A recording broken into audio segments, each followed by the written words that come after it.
Good afternoon, folks. Let me just adjust something here. I don't know who's calling me at this. See here.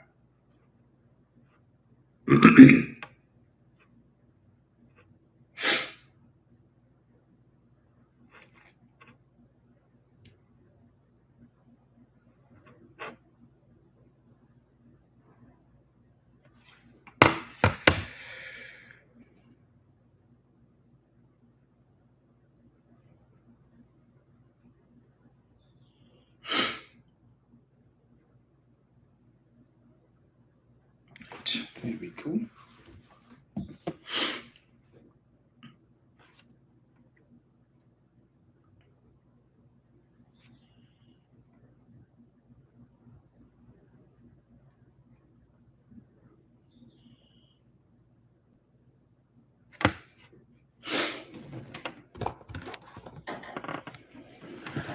Right. Good afternoon, all. Out there. Good afternoon, Daniela Williams. Good afternoon to you. Annette Moses. Good afternoon, Deborah Duranti. Proud to be Trini, Lynette Beans, Kenneth Gabriel, Charmaine Superville. Good afternoon to all of you. Natalie F, Cheryl Mitchell, Kathy Belfont Shaw, Alicia Almonde Roche, Susan Cadogan, Patricia Batiste. Good afternoon. The Slimy Show. Greetings. Cedric Hamilton, Vienna. Thomas Schwa. Good afternoon. Patricia Batiste, Deborah Duranti, Gillan Jackson. Gillan Dish, Rubin, hi Dish. Eugenie Bruce, Phyllis Farrell, John Keto. Good afternoon to all of you. Jennifer Nathan, Michael, Cheryl Bishop, Ria Ed, PF Cutters, Dawn Clark. Good afternoon. Marlene Panton, Teresa Francis, $1 Million Man, the great one, Rookman Ganganine. Hi, Rookman.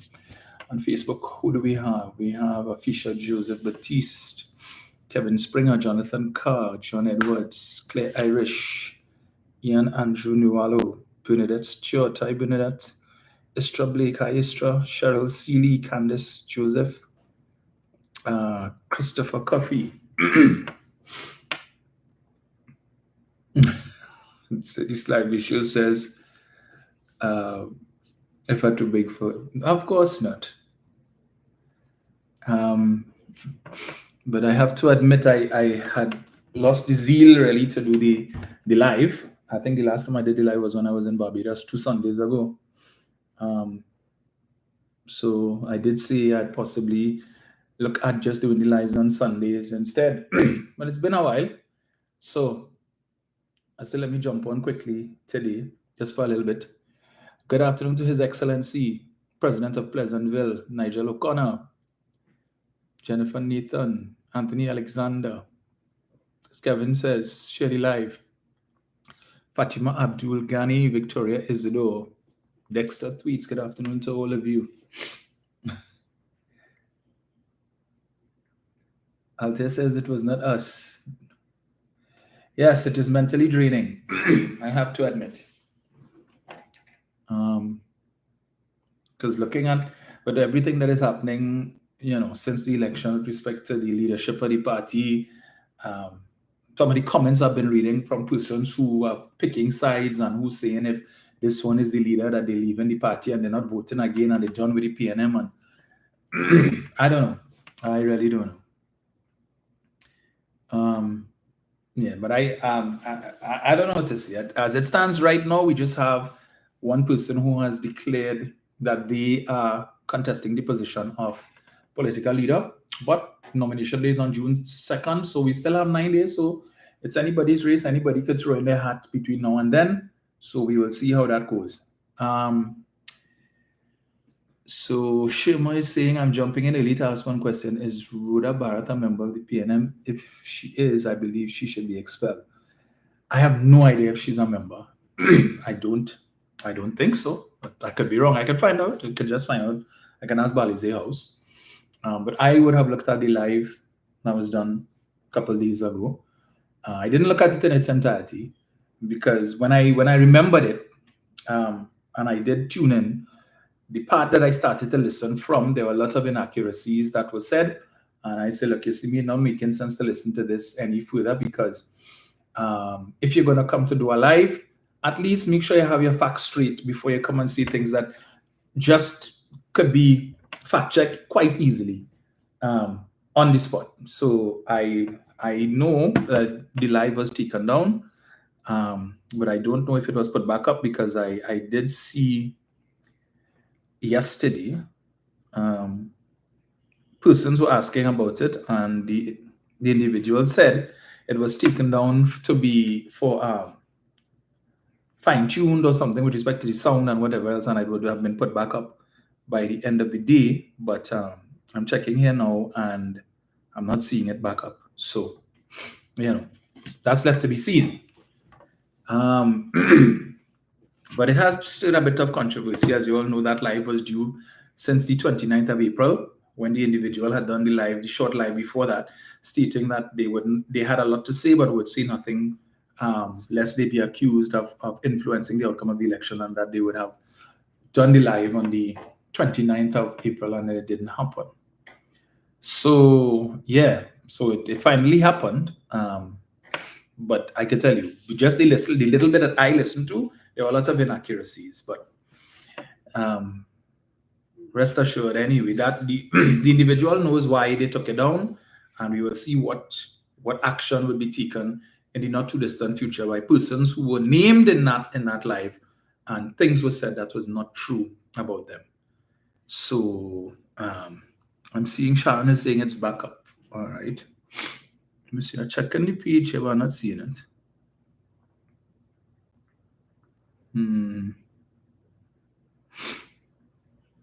Well, maybe I missed it, but I'm not seeing it on the page, on that page. So yeah, but I will try and see if I locate it. But I would say that we've heard a lot so far about the impending internal election, which is due for the 22nd of June, and the convention due for the 29th of June. And you all know, long before I was selected as a candidate, even before I screened, when we were heading to the convention in November last year, I was telling people, if you sign up before, become a member, so that when the elections come around, you could cast your ballot for who you want to be the next political leader of the People's National Movement. If you are just a supporter and a voter, you cannot cast your ballot. You have no say.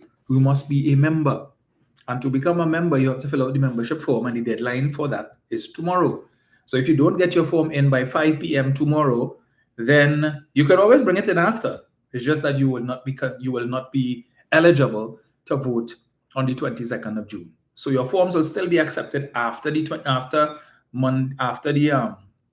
of June. No, after tomorrow.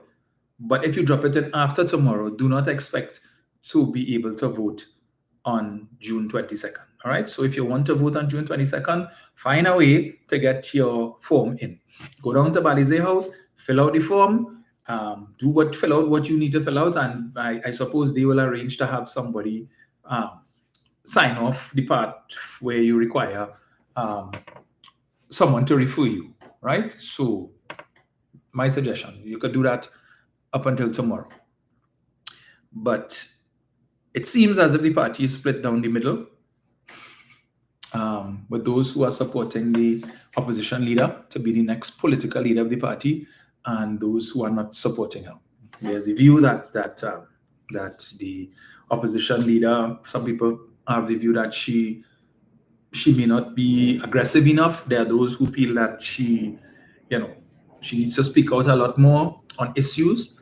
Now, how the thing works, each of the 13 of us would have been assigned ministries to shadow.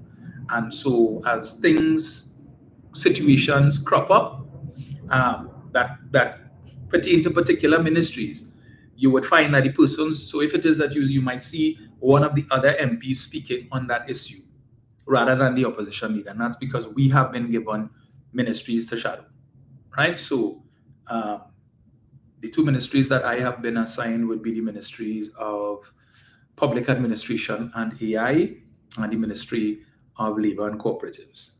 So you may from time to time, depending on if these two ministries find themselves in the mainstream news, that I may put out a statement with respect to those matters. So for instance, the Prime Minister is seen once a week, every Thursday, she shows up at the Parliament for the cabinet meeting, and then the next time and then she disappears. Where she's working from home, she says she's happy to be working from home. It's working out great and fine for her. So there seems to be no urgency in repairing or completing repairs to Whitehall or to the Prime Minister's official residence for that matter. All right. But we heard a figure of some $5 million for the Prime Minister's residence and diplomatic center. And I think I've heard a similar figure for Whitehall. But par for the course, because we know prior to them coming into office, 2010 to 2015, we used to hear all of these outlandish figures, these big figures. And then when the PNM came in, they would have done it for significantly less, right? So it means that for the next 5 years, so the countdown to the next general election officially started on Friday, all right? So Parliament haven't been convened, so they have 5 years and 90 days from the 23rd of May, 2025, in which to hold the general election. 5 years and 90 days. So they get a little blind. Prior to the 3 weeks before that, before Friday, they were just enjoying themselves and doing whatever and, taking their time and becoming acclimatized and so on. So with respect to, I'm seeing persons who are also declaring here on YouTube who they're supporting and who they're not supporting.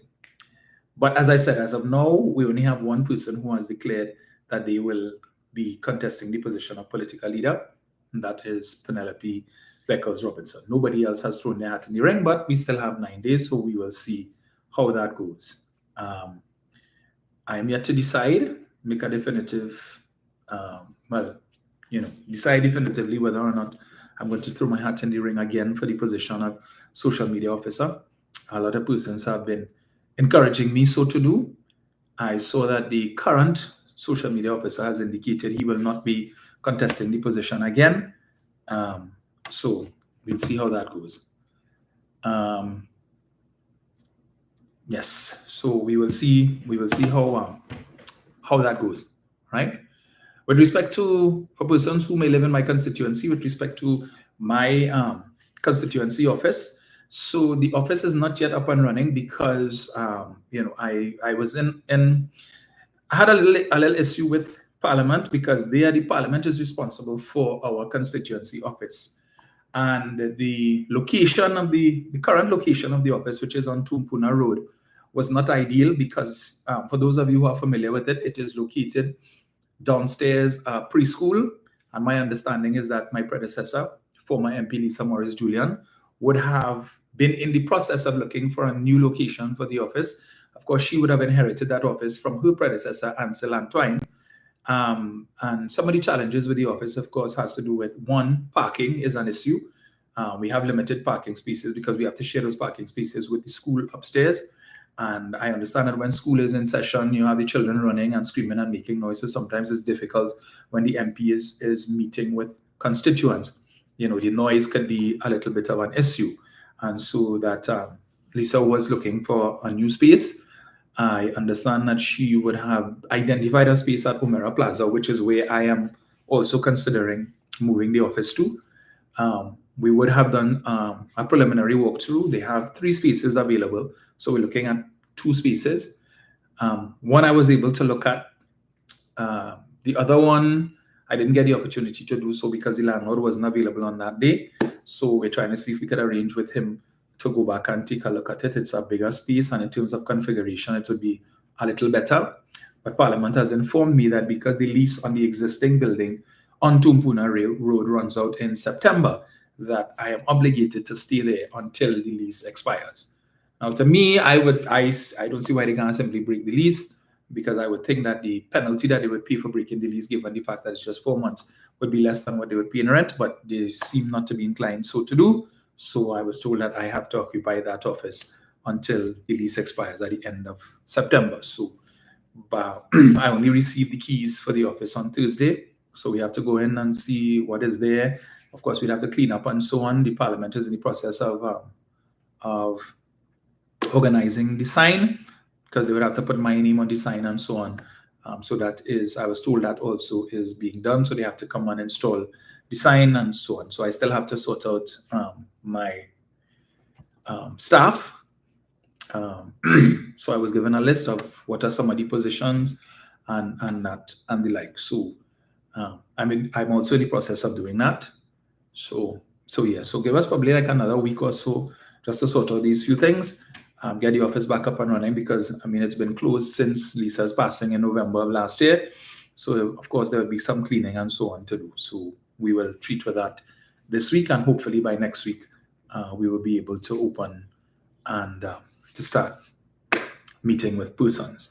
Persons have already been reaching out via Messenger on the Facebook page, the campaign Facebook page.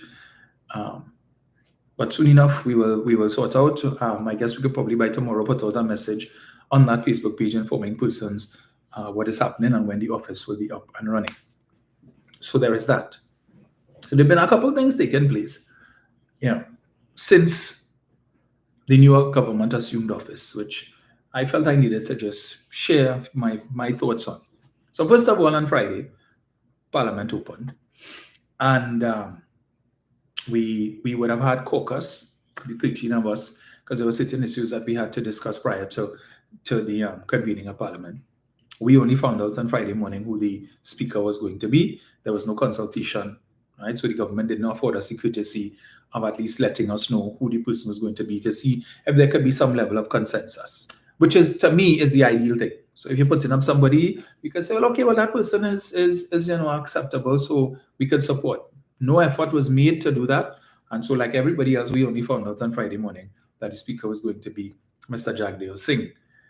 And that appointment in and of itself is controversial because of Mr. Singh's past, as it pertains to charges that he would have faced some time ago, and whether or not his past, notwithstanding the fact that he would have been the charges were dropped or he was exonerated, the fact of the matter is it still raises some eyebrows as to whether or not the UNC couldn't have found somebody else a little more palatable to occupy the chair of the speaker.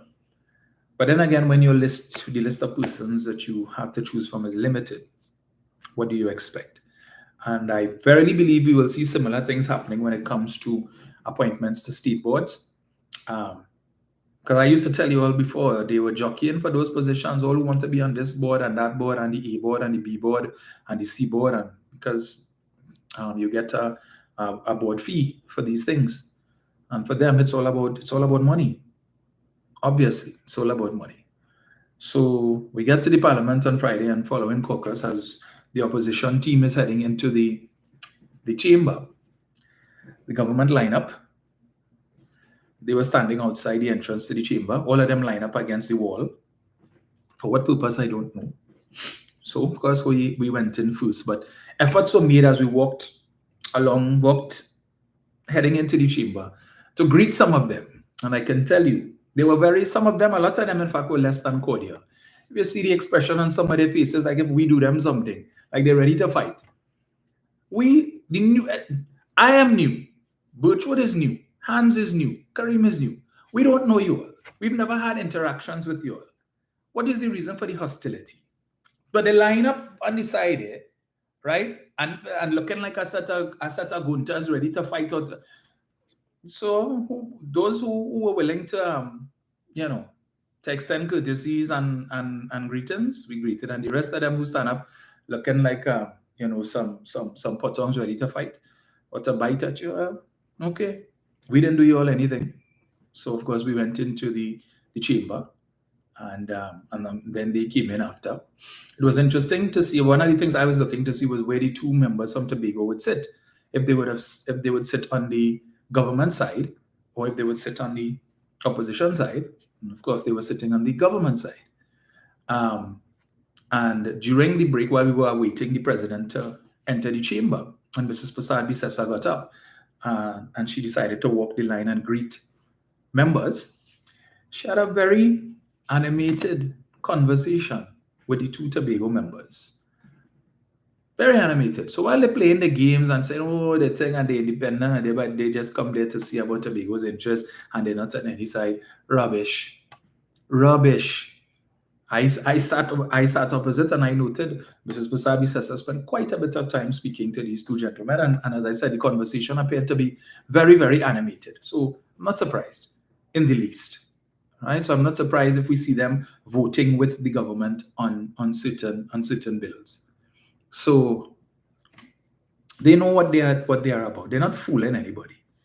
And I verily believe the only reason why they didn't make an official declaration that they would be joining with the government is because Fali knows that might not be to his benefit in Tobago, because there are persons who are not necessarily inclined towards any sort of association between the two TPP members and the government. But these two gentlemen, anyway. So before that, when I got to the Parliament at about 12:15, because our caucus started at 12:30, and I was directed to park on Knox Street. And as I'm walking towards the Parliament, so I'm hearing all the noise from the UNC supporters who came out in their numbers. And as the UNC MP started to arrive, you're hearing all the noise and whatnot and stuff. So I decided, I ain't not going through that. Let me cross the road and go, because I'm not going there for these people to boo and all of that, which is totally unnecessary as far as I'm concerned. I attempted to cross the road, but then the police directed me to walk a little lower down instead of walking on the red carpet. And I encountered a few PNM supporters. So people like Melba and others who were there. And they called out to me, and I went and I greeted them, because they were saying, come, the opposition MPs, come and greet us and so on. The crowd could have been a little bigger. I mean, the UNC had a sizable crowd. Even the TPP persons came all the way from Tobago to greet their two members. And the PNM team, I see that's the problem with the PNM. When they want to send a message to the party, to the leadership of the party, they're going all out. All out. You withheld your vote on the 28th. The party lost. We are now in opposition for the next 5 years. And I don't think some of these people really thought about the implications of that, because some of them who would have withheld their votes and are now in an opposition constituency, you have to understand that there is life after the election date. 5 years, 3 months to be exact. Right? 5 years, 3 months to be exact. And so by not voting, essentially you voted against your own interests, because we know we're in opposition. It's going to be a little difficult for the opposition MPs to be able to deliver to our constituents, right? Because I can tell you, based on that reception that we got on Friday in the Parliament, they're not looking like they're willing to work with us at all. I could be wrong. It's early days.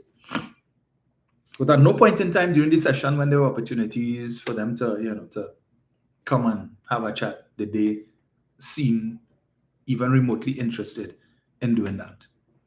So as we're coming into so I was saying, as I was coming in, greeted the few PNM supporters that were there. So to those who did come out, and I must commend them, they stayed there for the whole day. They waited until after 6 in the evening when Penny came out of the Parliament, so the chamber, to come and greet them. And a lot of them were Penny supporters who were there. So we see how that develops. But as we were going into the chamber and walking along the corridor, as you go through the door, and Robert stand up on this side. He lean up so. This is literally how he is there. Lean up on the wall so. And if you see him, so as we coming in, PNM MPs having manners. So we said, good day, good afternoon. Yeah. Hey, all you have manners? Well, that is good. This man gave me so vexed. I say, you know what? Let me just focus, because you're looking to antagonize. You lean up on the wall like a piper, like you had one drink too many already, and they lean up there. and then have the audacity to tell them, hey, like all your manners, very good. We don't need any commendations from you, sir. You needed to walk the line and tell your colleagues that they don't have manners, because we were saying good afternoon to them and they were not responding as if we did them something. Right? So he stand up there, and this next one, Philip Alexander, they're like two pipers waiting to go into the Senate chamber. They have no business, as far as I'm concerned, those two have no business being anywhere near the chamber, far less for government. But I'm told, subject to correction, but I am told that URP, a certain aspect of URP, has been placed under him. And the most controversial part of it, so much so that we are hearing that UNC personnel have already infiltrated some of these URP offices, making demands and so on. I've heard from some persons from my constituency who work in these offices that they've been given instructions and that they were told to fire all PNM people. They did that in 2010 when they came in, and apparently they didn't learn the lesson. 527 persons were fired from URP in 2010 because they were perceived to be PNM. And that resulted in these 527 persons filing a class action suit. And it resulted in the former administration having to pay over $20 million in compensation to these persons for wrongful dismissal. Right? And they come again with the same thing, and I understand. So there's an office on the highway there just before the Piaco lights. Every morning when I'm heading down, if you see the amount of people there,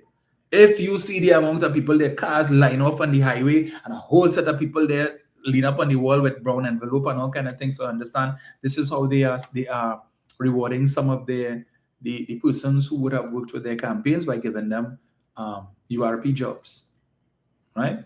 We know how that goes. Because if you look around the place and see how many URP gangs you will see actually doing work.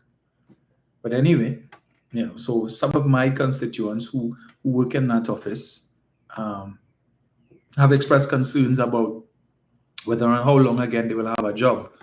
I can't say, because I don't know under which minister, under which ministry.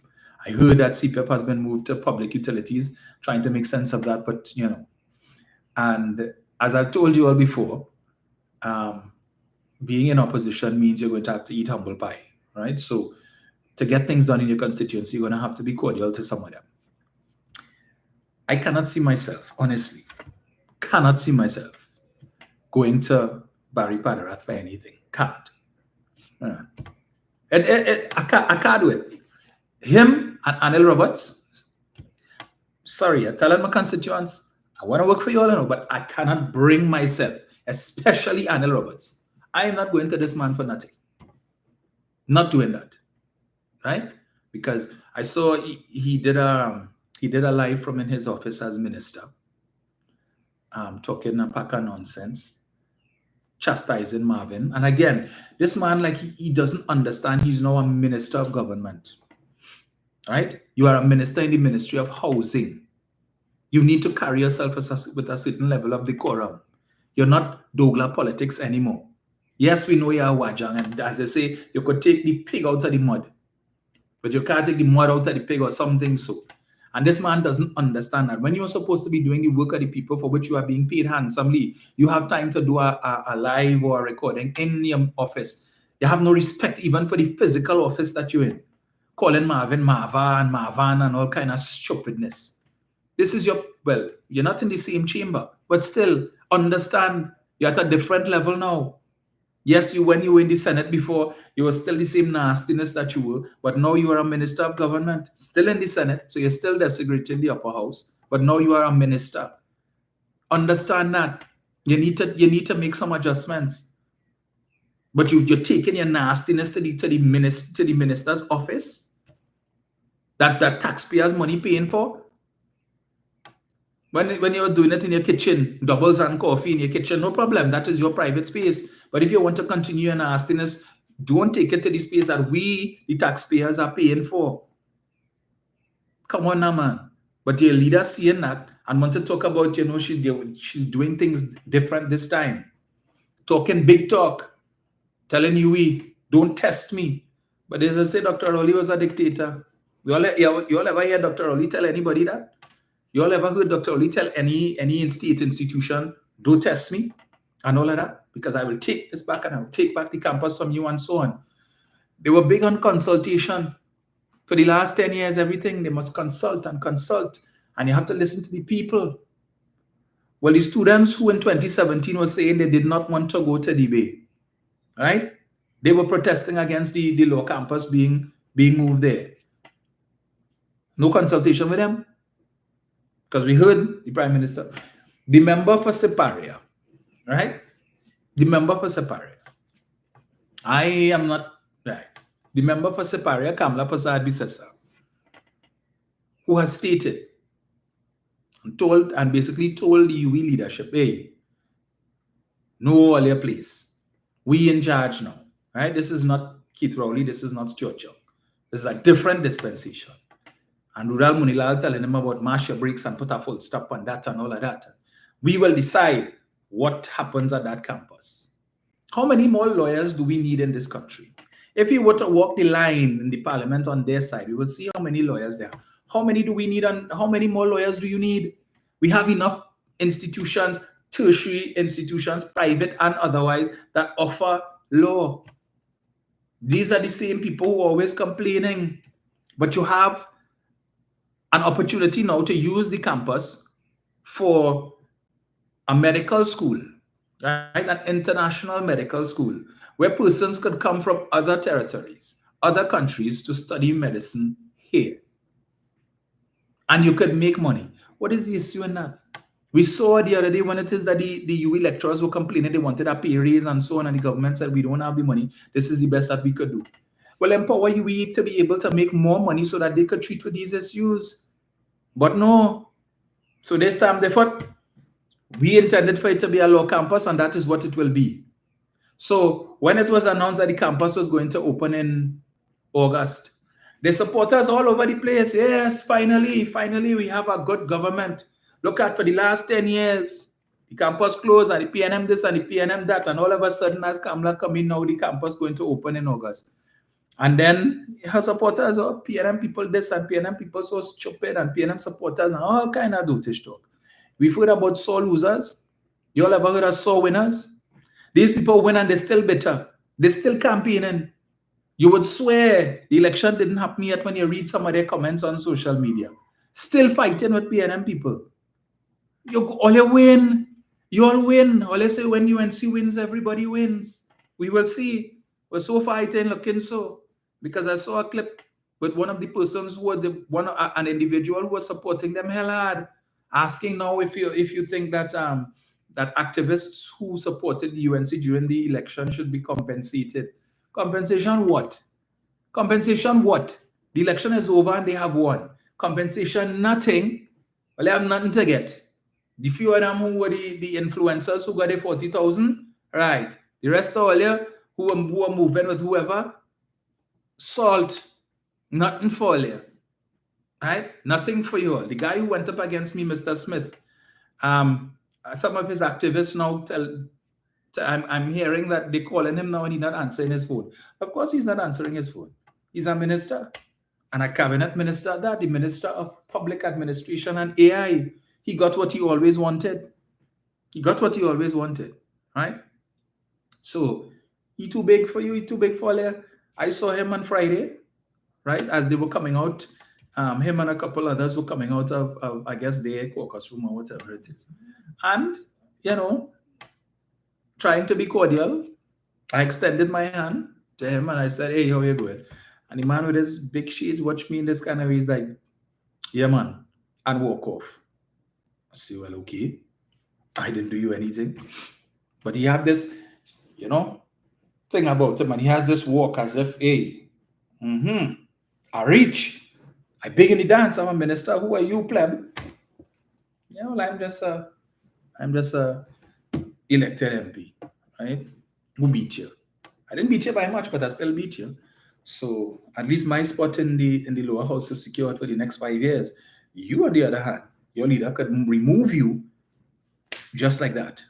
Just like that. So don't think that you're 100% safe, because as we know, between 2010 to 2015, there is ample example. You could be a minister today, and in the next 2 weeks to a month, your throat bust, and you are replaced. So being a minister does not necessarily mean that you are secure for the next 5 years. And we saw that. But if that's how my boy wants to play it, no problem. I have no problems with that at all.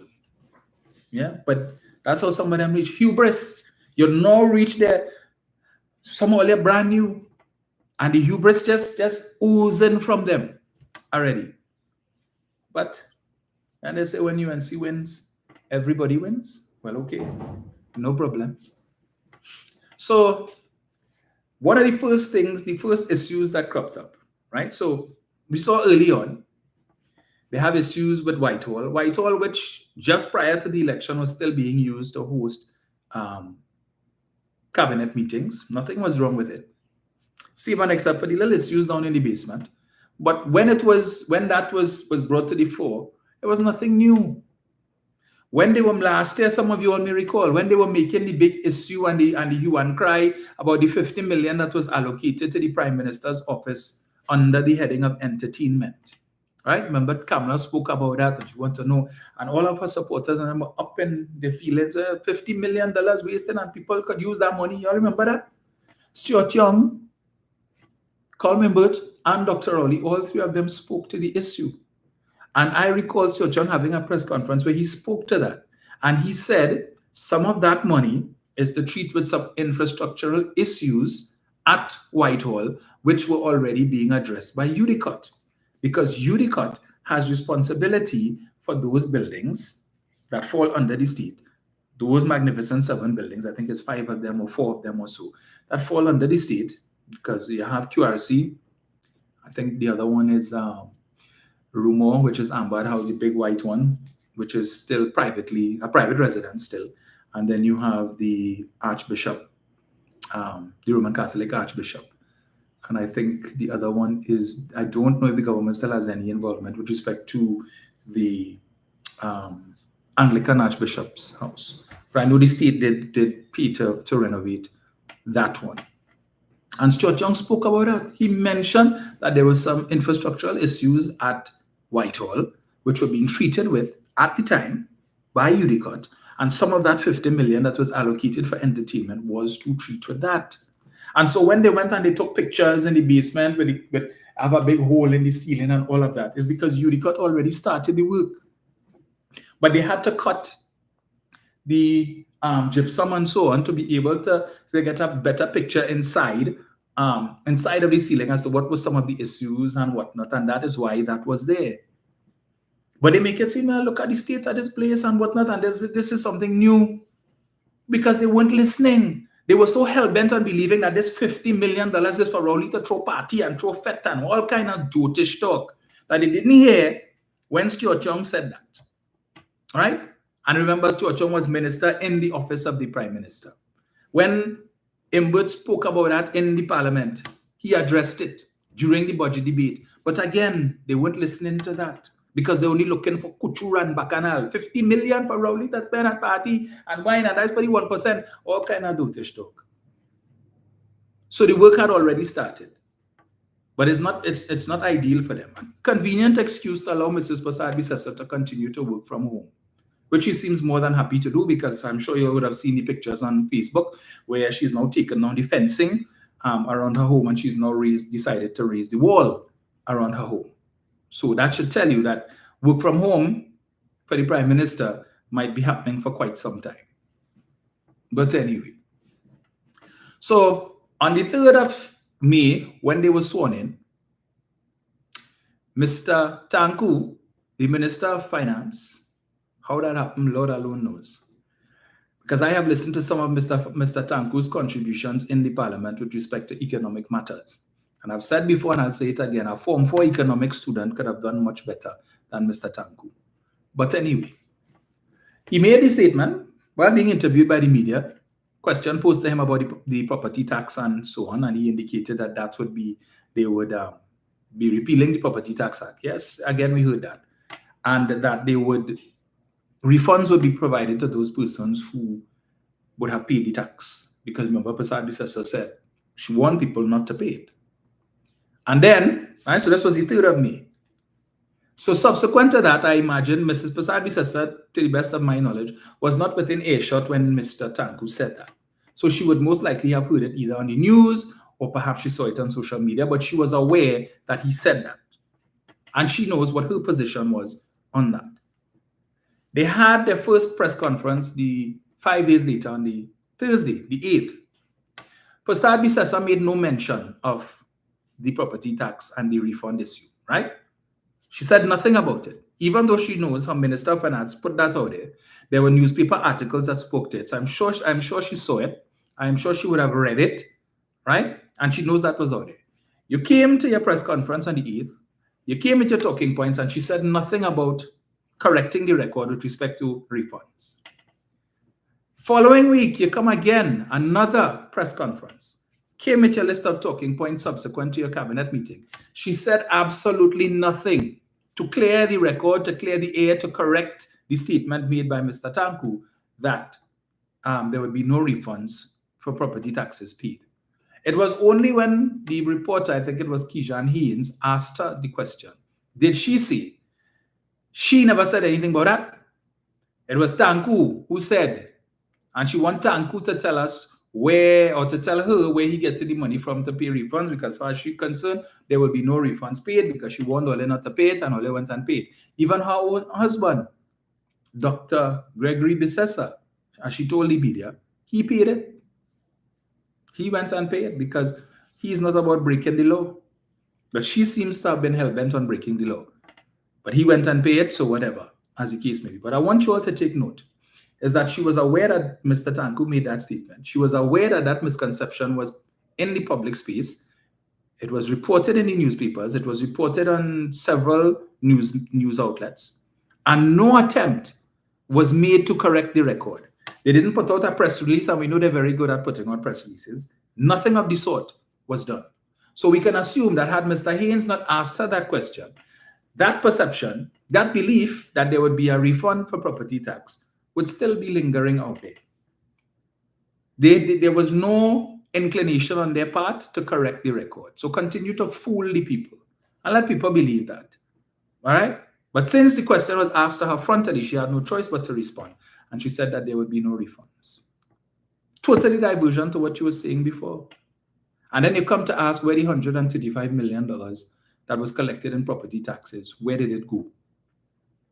And Mr. Embert was right to say that it was a senseless, a foolish question to ask. Because the money would have gone into the consolidated fund. Mrs. Prasad Bisesa is well aware of that. She is well aware that that is where the money went. All right? That there was, with respect to the law, the monies would not yet have been collected by the corporations. And all she had to do was to ask that question. They have 7 corporations under them. She could have picked up the phone and called any one of the chairmen or the mayors and asked them the question if she wasn't sure. But you come to play smart with foolishness to throw that out into the space because you know the supporters of your party would pick it up and run with it. It's been almost a month since the election. Today's the 25th. We are 3 days away from 1 month. You hear them say anything about the 2.6 billion that they say was stolen? Or the 3.3 billion that was stolen? You hear Tanku say anything about that? All the witch hunting that they witch hunting.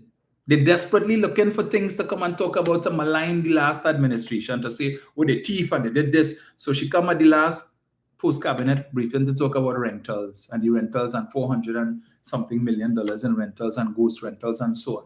They are experts in ghost rentals. One needs only to go Google Auditor General's Report 2015 Trinidad and Tobago, and you will see. Go and look at it. Under the CPO's office, well, not the CPO's office, I think it's under public admin, or I can't remember which. The building that they supposedly rented in Barataria to house the CPO's office. December 2012. They started paying rent from December 2012.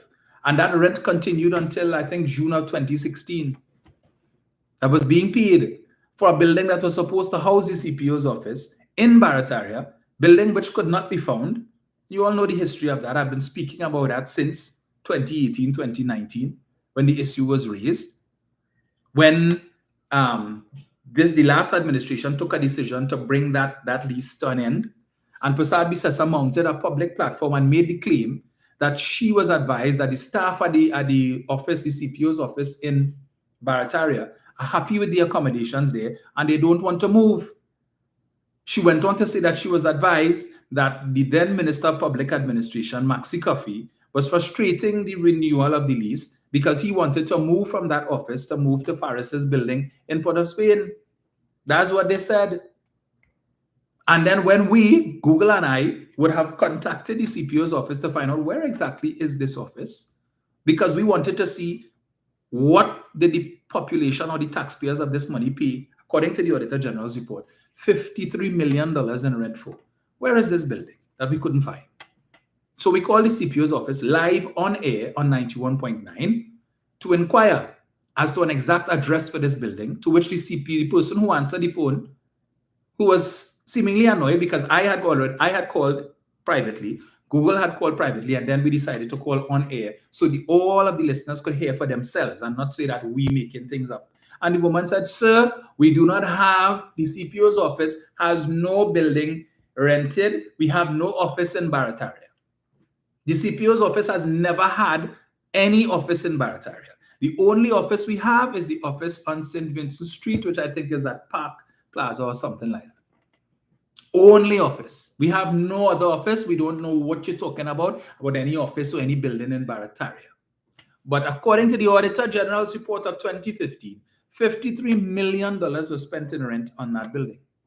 In January of 2015, a member of the opposition posed that question to the government, and it was answered by one of the then three ministers in the the Ministry of Finance, Rudy Indar Singh. And the question was, what was the status of the occupation of that building? And in his response, Mr. Indar Singh indicated that the building, despite having been rented since December of 2012, remained unoccupied up to January of 2015 because it was still awaiting outfitting. So for the whole of 2013, they couldn't outfit. The whole of 2014, they couldn't outfit, right? 2015, up to the time that they demitted office, still no outfitting. But millions of dollars was being paid in rent. But she will never speak about that. The same Auditor General's report speaks about a building that they rented on Pembroke Street for which they paid $5 million in rent. It was never occupied. The same Auditor General's report speaks about a building they rented on Frederick Street for over $9 million in rent, never occupied. And several other buildings that they would have rented between 2010 to 2015 that were never occupied. Millions of dollars in taxpayers' money spent. But all of a sudden, she's concerned about the expenditure on rented buildings. But you now, again, have treated us to the largest cabinet in the country's history. She decided she wants to top 2010 to 2015, right? So I heard somebody say she's just, I think it's either one or two ministers short for Kamla Baba and the 40 thieves. So right now she have 38. She's missing 2, right, to make up 40. But if you look at the US, and I always make the comparison, we have a population of about 1.5 million. We need a cabinet, we need a prime minister and 40 ministers and parliamentary secretaries. So it's almost as if all of her ministers are incompetent because everybody need either a parliamentary secretary or they need a junior minister. So almost every ministry needs 2 people to run it because apparently the substantive ain't bright enough. But I could tell you that with the Ministry of Finance, you would say you couldn't find anybody with even a modicum of sense or intelligence to put in the most important ministry, the Ministry of Finance. You put Tanku. And Tanku's only claim to fame was that he used to work in the office of the leader of the opposition as a researcher or something for Prasad Bisesa when she had to respond to the budget. And anybody who would have listened to her budget responses over the last 10 years would know Tanku definitely is not the man for that work. But that is who she has foisted on you. And perhaps it didn't take her long to realize, I think he worth his salt now. He needs some assistance. So you put our former PNM minister, Kennedy Swarat Singh, to help him. And then you put Tanku as a junior minister in Swarat Singh's office, Ministry of Planning. So each one of them is the other one's junior minister. Unheard of. You ever hear them things so? But again, it's jobs for the boys. Jobs for the boys. What going on with Gianti? All these performances Gianti gave in the Senate over the years. And you all know I used to always tell you that. It's like every time Gianti Lachmidial Ramdial had to give a contribution, it was always a performance. Or as if to say, leader, look me, look my hair. You see, I could behave like a wajang. I could get on bad and dirty too. I could behave as if I'm worse than being below I could go below the white line on the road. Clearly, he didn't serve her in good stead because she didn't get no ministerial post.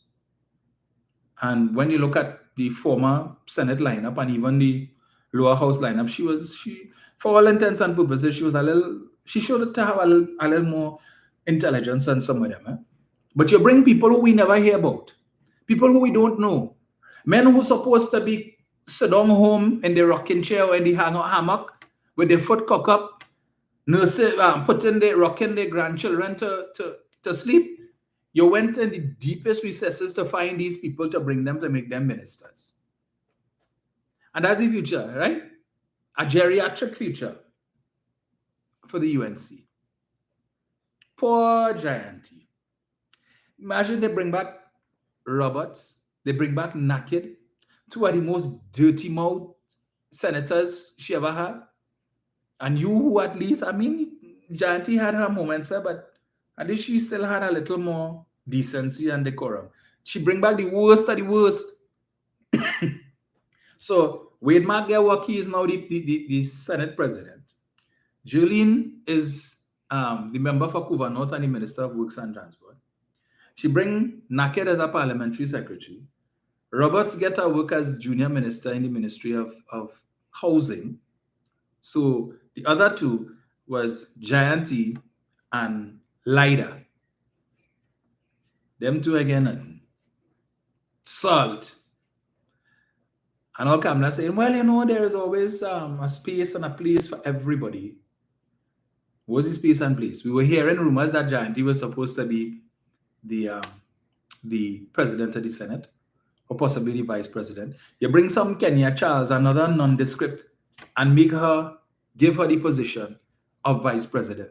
Somebody who has no experience in serving in the parliament, whether in the lower or upper house. You just ran as a candidate for the UNC, right? No experience. But you bring somebody who has zero experience and put them as vice president, and somebody who had experience serving in the Senate, not at the leadership level, but who has Senate experience, who understands, who is familiar with the standing orders and so on. You bypass that person and bring a nondescript who don't know nothing about the Senate and put them as the vice president. That making sense, right? But her supporters clapping, yes, yes. Look at that is the best government it ever had. Best government. Right. Okay. If all say so. Half of them I know. We don't know half of them in the lower house. The upper house, well, I tell you. But they give you a speaker, well, we already discussed what his issues are. PNM, wasn't going to give it. They would not get that from us. But anyway, all the things that they say about the PNM and the PNM and the PNM. So she wasn't going to clarify the issue with the no refund for the property tax, right? And she come with the list of, and you know, I read the comments of the supporters of the UNC, and I have to be very careful how I see things, because remember now as an MP, I have UNC constituents as well. So I can't be calling them certain things. You all know how I used to refer to them before. I can't be doing that because so I'll forgive me now. Right? Or you all can say that. You all can use those. I can't. Right? I have to, unlike Roberts, who is prepared to continue to be nasty and say, yeah, I had to tone it down with respect to certain things. Right? But I'm reading the comments and the things that these supporters of the UNC are prepared to condone and to endorse. And only talking about, all of a sudden, them PNM supporters and them find their voice, but it was quiet for the last 10 years, and where they was, and all these people who come out and say, really? The PNM supporters are the ones who spoke on election day, right? And they spoke in the most in the loudest of ways that you could speak by withholding their vote. The most important. You see, you could come on Facebook and cuss the government, cuss the PNM, cuss the leadership and say what you want.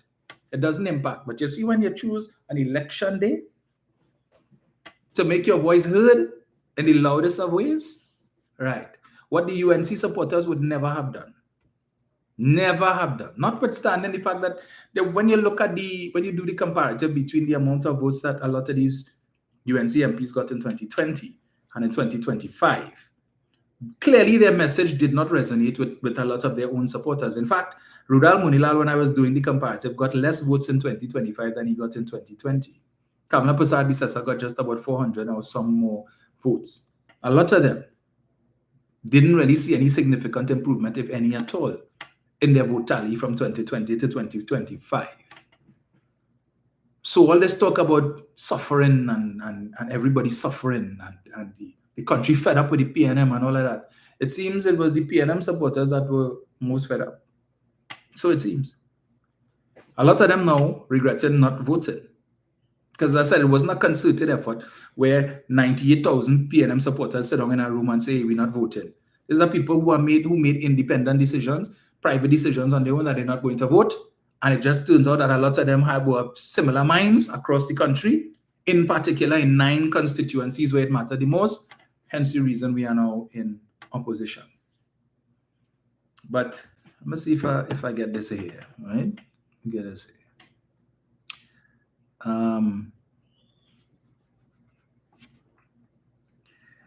So where is it? Where is it? Just now. Let me just play this here. Government control to make sure we complete. So I'm warning you, administration. Warning you. Do not test me.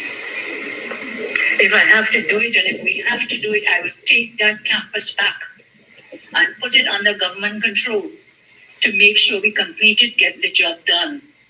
And I hope you will give us that support because you have done nothing for 10 years. So don't come and cry now about what you could do and cannot do or why. You didn't even tell us why you didn't do it. For 10 years. So don't come now and put in big thing in the papers every day like you running this campus. No, do not test us. We will get this open. I will not let this 5 years pass without that campus being open. We will get it done. And where will I get the money? Wait, you see. Where will she get the money? She bring Munilal to come and tell you all where she's going to get the money from. What did Munilal come to tell you? Well, we're sending a delegation to Guyana, and a delegation hopefully later on will go to Suriname, and a delegation will go to Grenada, and then we have a delegation that is heading to Washington. You notice the difference between the UNC and the PNM. When Stuart Young was doing, according to Dr. Rowley, shuttle work between Port of Spain, Washington, and Caracas, you ever hear he went with a delegation? He never went with no delegation. It's Stuarty alone and maybe 1 or 2 other persons. Probably the head of NGC and maybe. But they know not even a month in office. And we done talking delegation. These are the same people who were complaining about how much money Rowley spent to travel and how much trips Stuart Young make and how much money they spend and they spend to go to Washington and so on. Not even a month in office. But in a couple of days, Munilal will be leading a delegation. So right away, you, Mr. and Mrs. Taxpayer, all you done paying all your taxpayers' money going to pay for Joyride. Joyride. How many times did Dr. Rowley have meetings via Zoom? He in his office in Trinidad and he talking to people in Washington via Zoom. It didn't cost you nothing other than maybe the subscription to Zoom. But they had to take a whole delegation. So understand? Delegation going to Guyana for what? The Guyanese government and tell them we have no gas for all you. We don't have for ourselves. They have no gas available for anybody. Okay? But if all you want to come and talk, no problem. You want a free trip, come and knock some glass and laugh and whatnot and praise you for having won the election. You got to come and do that. You want to fool the people a little bit and make it feel like if all you're really doing something. Yeah, come. Be willing to chat, but we don't tell you from in front, it had no gas. Okay. So don't get all your hopes up. Right? So there is that. And then they go into Suriname. They're talking about pipeline. Stuart Young is telling them, listen, It is not that a pipeline can't come from Suriname to Trinidad. It's what is the cost and feasibility, the amount of money that you will have to spend vis-a-vis what you're going to earn. It may not make sense to do that. The infrastructure for Venezuela is already there. Let us deal with that. But meanwhile,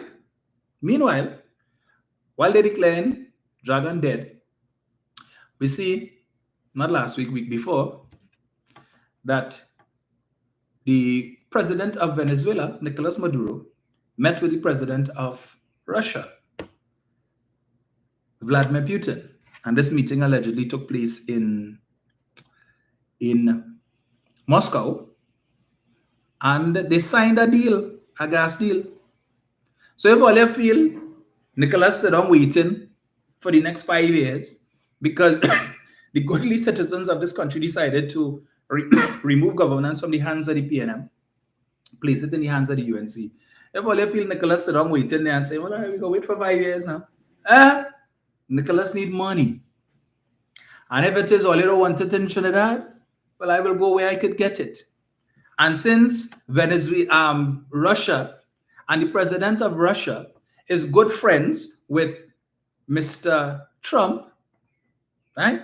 And he could do whatever he wants, and he could sign gas deals with me, and Mr. Trump will not do him anything. And there is nobody in Russia calling on Trump to impose sanctions on Mr. Putin because he met with Mr. Maduro and they signed a gas agreement and so on. Right?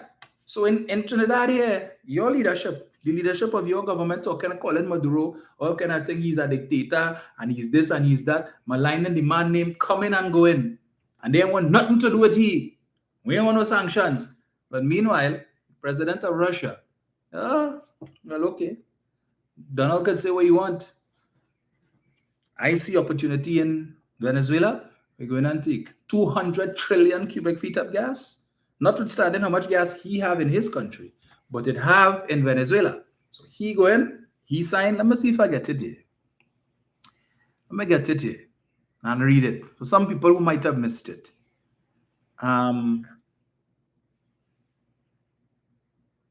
Yes, no, come on 1 second. Where is it?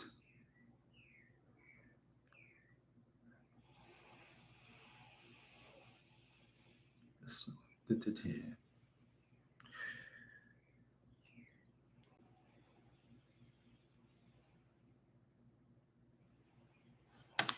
Right.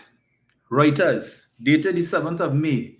Putin and Venezuela's Maduro signed strategic partnership agreement in Moscow. Russian President Vladimir Putin and Venezuelan President Nicolas Maduro on Wednesday signed a strategic partnership agreement in a ceremony shown on state TV. The two leaders discussed energy and oil during their talks in Moscow, Russia's Interfax news agency reported. In the agreement, Russia and Venezuela said they would promote joint initiatives within OPEC, the Gas Exporting Countries Forum, and other organizations in the energy sector. The parties will promote the balanced and stable long-term development of global energy markets without the use of unfair competition instruments, etc. They agreed to cooperate in the exploration and development of new oil and gas fields in their joint ventures, as well as to expand oil trading operations.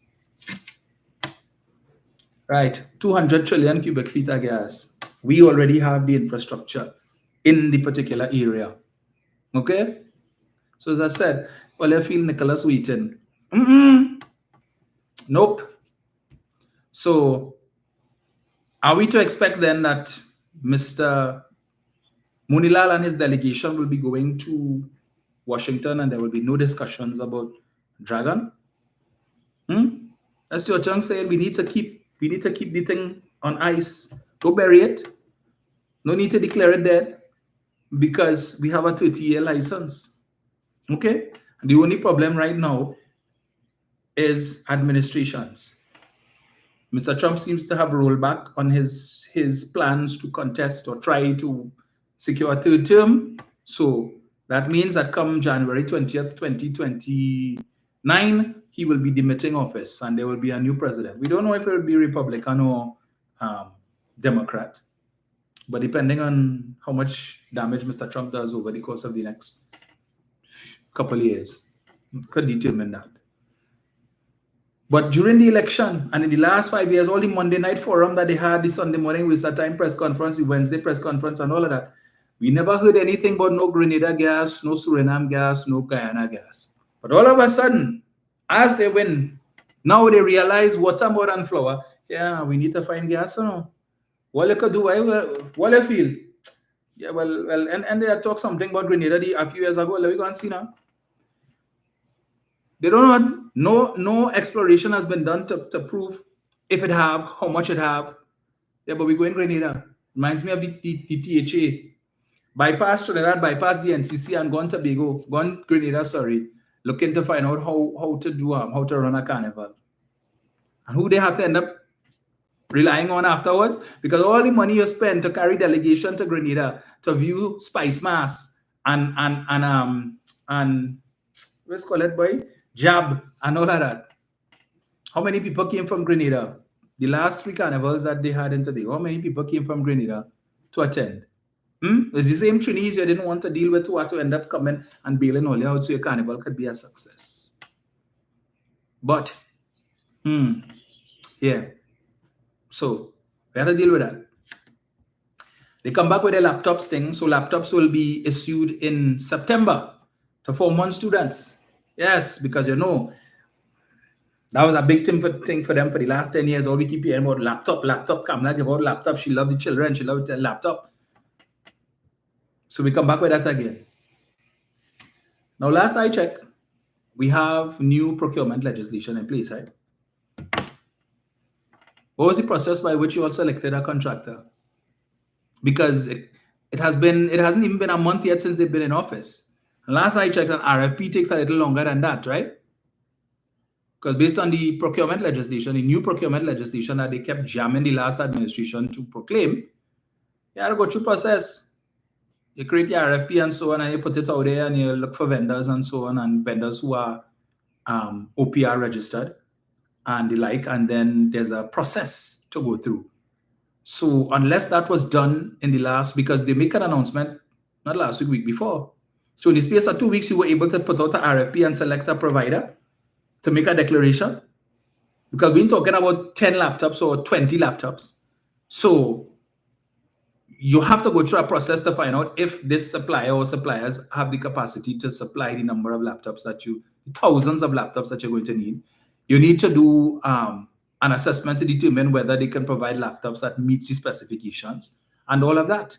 And then there is a period for which the other persons who may have put in a bid and didn't get through, they could now challenge. Did all of that take place? But they're already making an announcement that come September, Form 1 students going to get laptops. So all these issues that they find with all of these different buildings and so on, the contractors don't line up. We told you all, it was the same thing when it was the THA election. We tell all the PNM jealous and the PNM this and the PNM that. We told you all the money that they were spending for that election, where was it coming from? How was it being funded? You're paying influencers, you're spending money like that, Jersey giving away like it's water. How were these things being paid for a party that doesn't have its own headquarters? A party that had to be taking 10% from councillors and MPs and so on to be able to pay the rent and maintain your headquarters. Had no money, but millions of dollars spent. You were able to purchase candidates, to pay people off to leave their work where they're working, how much donkey years, and accrued all of these benefits to leave that behind so that they could come and run for a seat that they weren't sure to win. Where were all these millions coming from? And now that the election is over and they have won, where I feel these people just stop and say, hey, very good, money has to pay back. How is it going to be paid back? I always wasn't concerned about that. Rowley got 47% increase and he Rowley got $1 million back pay. And Stuart Chung was only prime minister for 1 day and he got $87,000 a month for the rest of his life. And I heard the member for Paria make reference of that during her speech on Friday about prime minister for a day. So if that is the nonsense that they put in out there, that Stuart Chung was prime minister for a day. So my question is this. So between the time that Stuart Chung as prime minister announced that advised the president to dissolve the parliament and the time that Kamala Prasad Bisasa took on oath, Trinidad, we had no prime minister. So between the 19th of March to the 2nd, the 3rd of May, 28th, 29th, the 30th, the 1st of May. So between the 19th of March to the 1st of May, we had no prime minister. So what was Cho Chung for that period of time? What was he? He wasn't the prime minister. Since she said he was prime minister for only one day. So what happened to the rest of the days in between? For the rest of March and all of April, and up until she took the oath on the 1st of May, what was Cho Chung's position? We didn't have a prime minister, so why was he sitting in the prime minister's office? Why was he appearing all over the place and being referred to as the prime minister, since he was prime minister for one day? But when the leader of your party could talk that garbage and the supporters hopping on that and repeating the same foolishness and the same nonsense, because the last I checked, when she in 2015 announced that the election date in June, that the election would take place in September, wasn't she prime minister up until the night of the election when they realized that they lost, and Special Branch, the same vehicles that normally transported her as prime minister, when they pull up and there was some issue with PM1 or something like that, and it was reported that she said, look at the police thinking because her sister came and pick up. Wasn't she prime minister from June when she instructed the president to dissolve parliament to September the 7th? So how the hell Cho Chung could have been prime minister for a day? How? But she would come in the parliament and repeat that nonsense and put it on Hansard. And her supporters clapping for that stupidness. Making no sense. No sense. And then they have an issue with the PNM members wearing the Balize tie.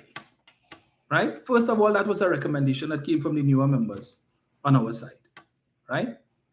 They were the ones who made the recommendation, who suggested it. And some people have issues with it. But it was something that we decided to do just for the opening of parliament. Because we understand that there are persons who are demotivated, PNM people who came out, cast their ballot, stained their finger, and ended up with a result that they weren't looking for. They went out and did their civic duty to ensure that their party remained in power. But the persons who chose not to exercise their civic duty, and as a result, cost the party the election. Right? We understand that those who went and did their civic duty, we needed to do something to kind of rally the troops. And there is no greater rallying symbol for the PNM than the Balize. So we decided on Friday, we would go into parliament to represent, because even though the representation outside in Woodford Square might not have been great, we went in there to represent the symbol and the party and the people who put us there. We are only there because of the people who cast their ballots for us. Now, as MPs, it doesn't mean that we're not going to serve everybody, but we are mindful of the fact that while we will be serving everybody, even those who did not cast their ballots for us, we are only there because of those who cast their ballots for us. So therefore, if we decide on one day to show recognition and give prominence to these constituents, what's the issue with that? This is our way of telling them thanks for putting us there, even though we ended up with a small maxi, as they like to say. But it could have been worse. We could have ended up with a taxi. So what's the issue? We decided to recognize those folks who have us there. So all who vex about why they had to put on the tie and they get rid of that and they bring back the tie and they bring back the Balize. It was for one day. Future way is optional. But for that day, we decided to come together in solidarity and to recognize those persons, the 220-something thousand persons who went out on the 28th and cast the ballot for the PNM, so ensure that the PNM has representation in the parliament. Notwithstanding the fact that you have UNC supporters who are talking about, oh, the PNM should never see corridors of power and we need to get rid of the PNM altogether and remove all of them from the talking this nonsense. Right? Without regard for the people that who support the PNM. But all over social media, they're talking this stupidness. You better get rid of the PNM altogether. The PNM must never see the corridors of power in this country again and all of that foolishness. But what has your party done? They're talking about everything except the 10%. When last you hear talk on the 10%? When? You're coming to tell us about bus route pass and 600 and something people get bus route pass, as if that is important. So recalling this 625 bus route passes, that's going to solve the state of crime in the country? Is that going to improve the cost of living? Bring down the cost of living? If you remove these 625 bus route passes? When you really check, some of them might even be UNC supporters who was friendly with the last minister, and you get them a blind. Because notwithstanding the fact that they're on different sides of the political divide, I am certain Rohan Sinanan has friends who are UNC. And some of them might have gotten bus route passes. But you want to come and name and shame, and the first person you call is a PNM councillor. She's a councillor, but she has a job otherwise. And so therefore, the bus route pass would have assisted her in being able to commute between Port of Spain and Arima, where she lives, so that she could assist and better serve her constituents. Because that traffic not easy on the highway for those of us who don't have a bus route pass. It's not easy. But that has given more prominence than telling the young people of this country who are still in limbo, who would have signed up for the various programs, the over 40 programs under the former Ministry of Youth Development and National Service, who have no clue, no idea what is going to become of these programs. Those who are near to graduating, that's not important for Mrs. Pasabi Sessa. No, it was important. Let me come and tell you how much buildings the government rented. And let me come and tell you how much money the government spent in rent for the last, and the need for the state to build its own buildings. Well, that is what the former administration was doing. That is why Lakram Bodo is sitting in an office in a brand new building around the Savannah, Ministry of Health, which this administration built. So they're no longer paying rent for 2 floors or 3 floors on Park Street, $8 to $10 million a year. That is why you have a building on Chagri Road that is well advanced in construction to house the head office of the Ministry of Social Development, but yet still the new minister, who I don't know who if she has a consultant when it comes to wardrobe, but Lord Father. Oh boy. Anyway, the Minister of Social Development, Vandana Mohit, who come in to complain about the building, and she have issues with the new headquarters that is under construction and the amount of money being spent on it and all of that. But your leader is advocating for the construction of state buildings. And I'm surprised to hear Pasabi Sessa concerned about rent and how much money was spent on rent and renting buildings, when between 2010 to 2015, you inherited a building, a whole complex, a whole plaza from Patrick Manning and the PNM. And for the 5 years, 3 months, and 14 days that you were in office, you weren't concerned about rent. That plaza, that government plaza that has been in occupation for the last 8 or 9 years or so, that when the former administration came in very early on, they sought to outfit it and to remove ministries and departments of the government from rented accommodation and put them in state-owned accommodation. That government plaza that now houses the Ministry of Education, the Office of the Ministry of the Attorney General, and the Ministry of Legal Affairs and the Registry. That same complex that houses the Board of Inland Revenue, and there's some floors in that building that are occupied by, I believe, public admin. That building, that same complex that for the last how many years was housing customs on Ajax Street, that for years all of these ministries were paying rent, millions of dollars a year in rent. For the last how many years, it was the former administration that did PNM administration that put them there and reduced the rent. She didn't care about rent between 2010 to 2015. She didn't care. In December of 2012, when Munilal looking for building to house the CPO, number 1 Alexandra Street, owned by Zaman Enterprises, the in-laws of Faris Al-Rawi, was empty. Millions being spent in rent, millions being spent to outfit, millions being spent on security, 1 million a year. That building empty. But you call Zaman Enterprises in December 2012 to ask them, here now, number 3 Alexander available. We're looking for a building to house the CPO. But you have number 1 that you're paying rent for was empty. Why didn't you use it? But you're called to ask if you could get number 3. Number 3, which today houses the CPO's office after that earthquake of 2018, right? That damaged the former building, the building that they were formerly at on St. Vincent Street. And when the media asked Mr. Munira, but explain to us, you all had an issue with renting buildings from Faris Al-Rawi prior to the election of 2010? What has resulted in the change of heart? And he said, well, in 2009, the PNM was in power and Faris is PNM. So it was a conflict of interest. But now the People's Partnership in office, Faris is no longer, and so the party that Faris supports is no longer in office. So it's okay for us to rent from Faris and Faris family. So Munilal had no issue. The cabinet led by Kamala Prasad Bisesa in 2012 had no issue renting a building from Faris Al-Rawi. So when I see their supporters up in arms now talking about, well, no more rent money for, you all then see how many new ministries we have. Where are these ministries going to operate from? Where are they going to operate from? Eventually, while they may be begging a lodging from existing buildings, eventually they're going to have to get their own space. And who do you think they're going to look to? Unless it is that the government wants to move government offices to central so that their people could get the rent money. And, you know, it's laughable when I saw these new ministries and so on.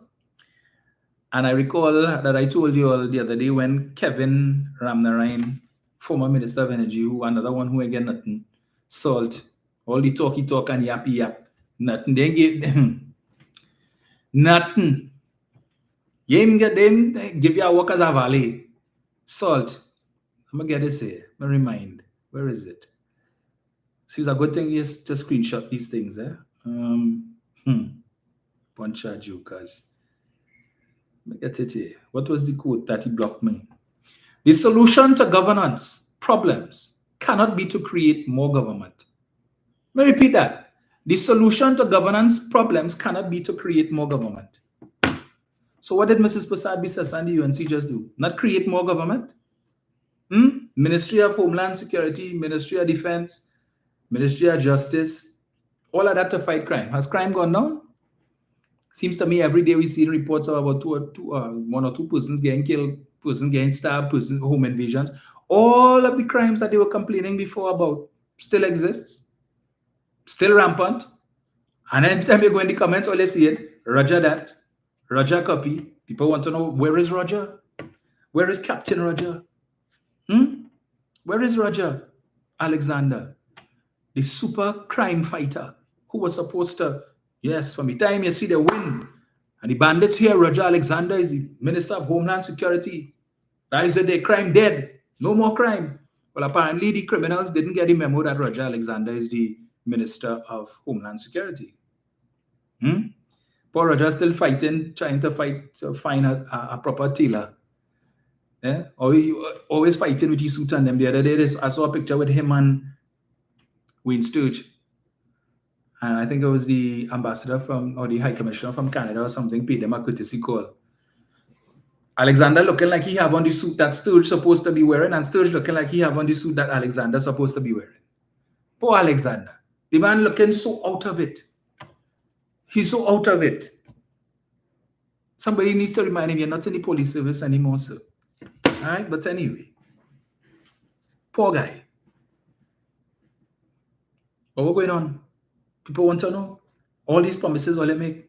That they say 6 months, in 6 months' time, crime will be a thing of the past. Now we hear Roger's telling us that he's looking at the El Salvador model.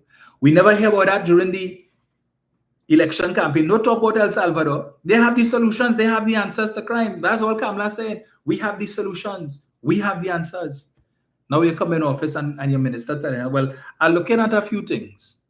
But all you had the solutions to crime. So what happened to the solutions you all had during the election campaign? Well, that was just to fool people, right?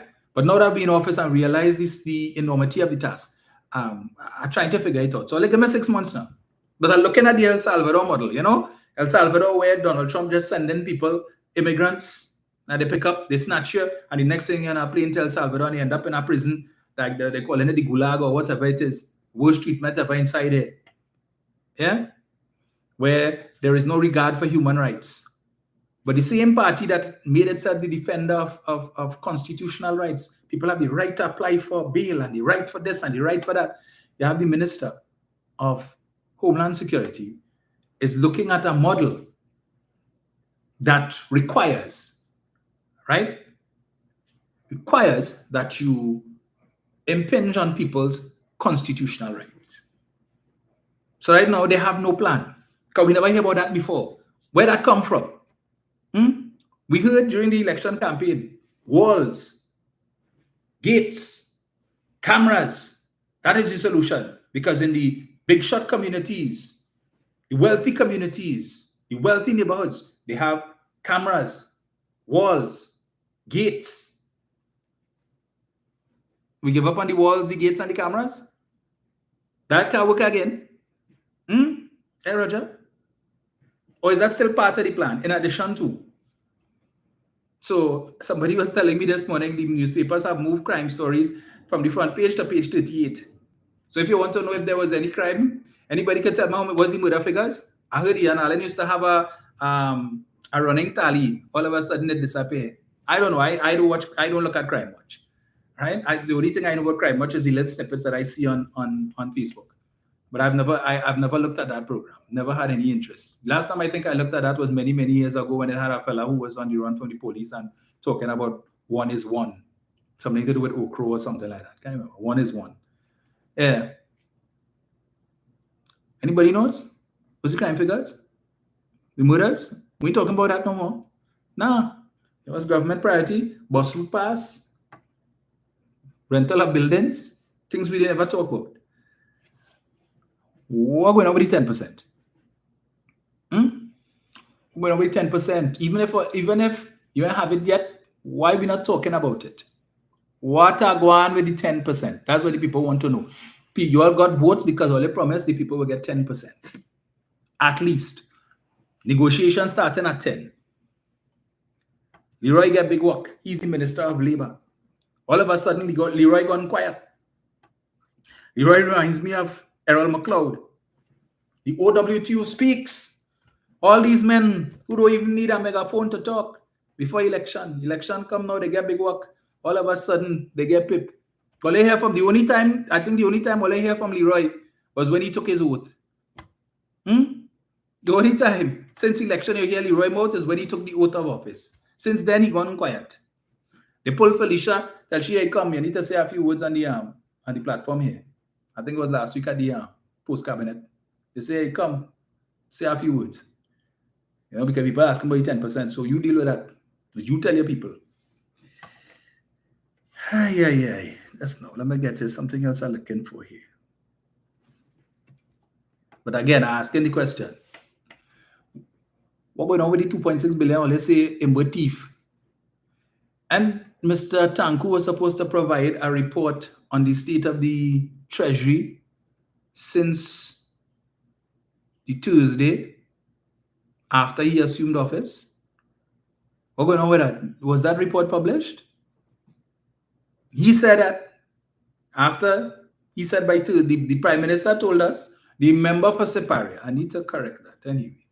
The member for Paria told us that she had given instructions to Mr. Tanku, right, to provide a status report on the Treasury by the Monday. The Monday when the media asked him about it, he said, well, by Thursday. We haven't heard anything further on that. What is the state of the economy? What's the state of the Treasury? She said the PNM didn't even leave fumes. I ain't hear nobody complaining that the central bank governor tell them they're going and turn off the tap. Nobody say that. Because if the PNM didn't even leave fumes, how are you paying salaries at the end of this month? Any of the ministers going home without pay at the end of this month? Of course not. I'm sure they're looking forward to the salary, their first salary. All of them. Looking forward to their first pay. They're good. So how are the bills paying? Where they get any money from? We already heard them say they intend to go into the Heritage and Stabilization Fund. They accuse the last administration of raiding the HSF, but very early on, they make sure they tell all you, Heritage and Stabilization Fund, we going inside there. But what I didn't tell all you, I warned you all. I read it for you all from the National Economic Transformation Plan, where they spoke about that. And they said they would go into the Heritage and Stabilization Fund and they would withdraw the interest component to pay down debt. That's what they said. And now they tell all you. So, you know the devaluation coming soon enough. They ain't going to mention it. But wait for the mid-year review, which supposed to be sometime in June, or the budget coming up after that. Wait and see. They told you all they want to preserve the foreign reserves. So they will be allowing the exchange rate to move in a crawling band, so they say. They don't have no control over that. When Mr. Imbut announced the extension, when they came to Parliament a couple months ago to debate the extension of the tax amnesty, the now Minister of Finance had plenty to say. Imbut encouraging lawlessness. Let me get it here. I'm saving these things, you know, because I know I'm gonna need it for Parliament. Where is it? Now they're asking the country to believe that creating, no, not this one. Just now, where is it? Right. The news today. Imbut's tax amnesty extension continues to undermine the integrity of the taxation system. The news today from the Ministry of Finance that Minister Imbut has extended the tax amnesty is an unfortunate confirmation that Minister Imbut continues to undermine the integrity of the taxation system. This latest action facilitates tax evaders, individuals and businesses that have failed to pay taxes on time.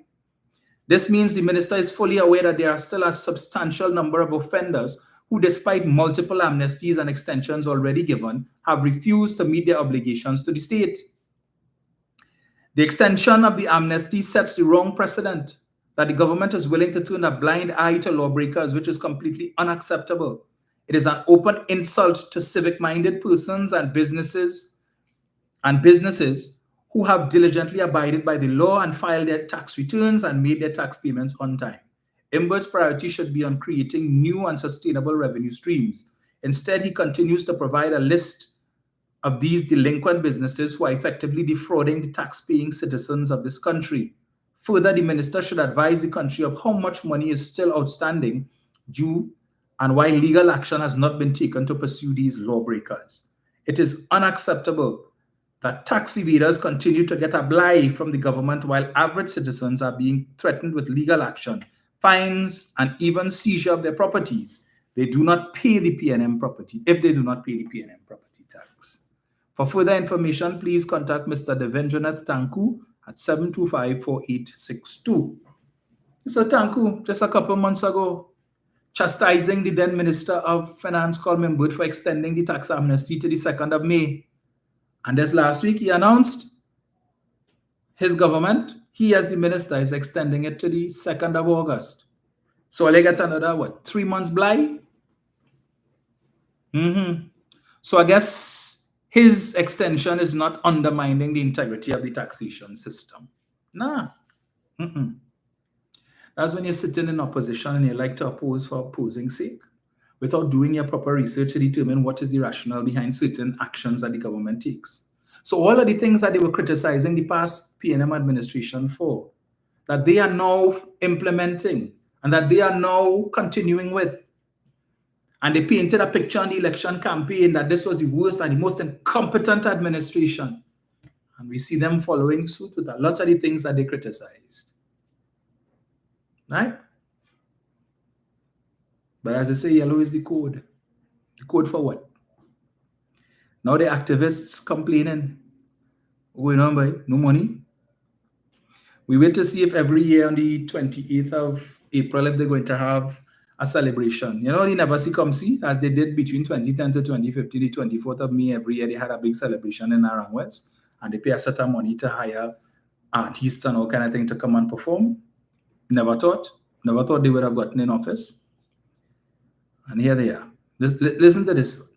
Any question in the public space? Do you think that the UNC bloggers or the bloggers that supported the UNC during the 2025 election should be compensated or rewarded in any way? Please comment. Any question in the public space? Do you think that the UNC bloggers or the bloggers that supported the UNC during the 2025 election should be compensated or rewarded in any way? Please comment. Rewarded for what? That's what I was looking for. This man you just heard talking, he was up and down the place with Philip Alexander. He was campaigning all over, doing videos, cussing the PNM. Up and down the place, or the PNM this and the PNM that. Riding hard with Philip. And Philip is a minister now.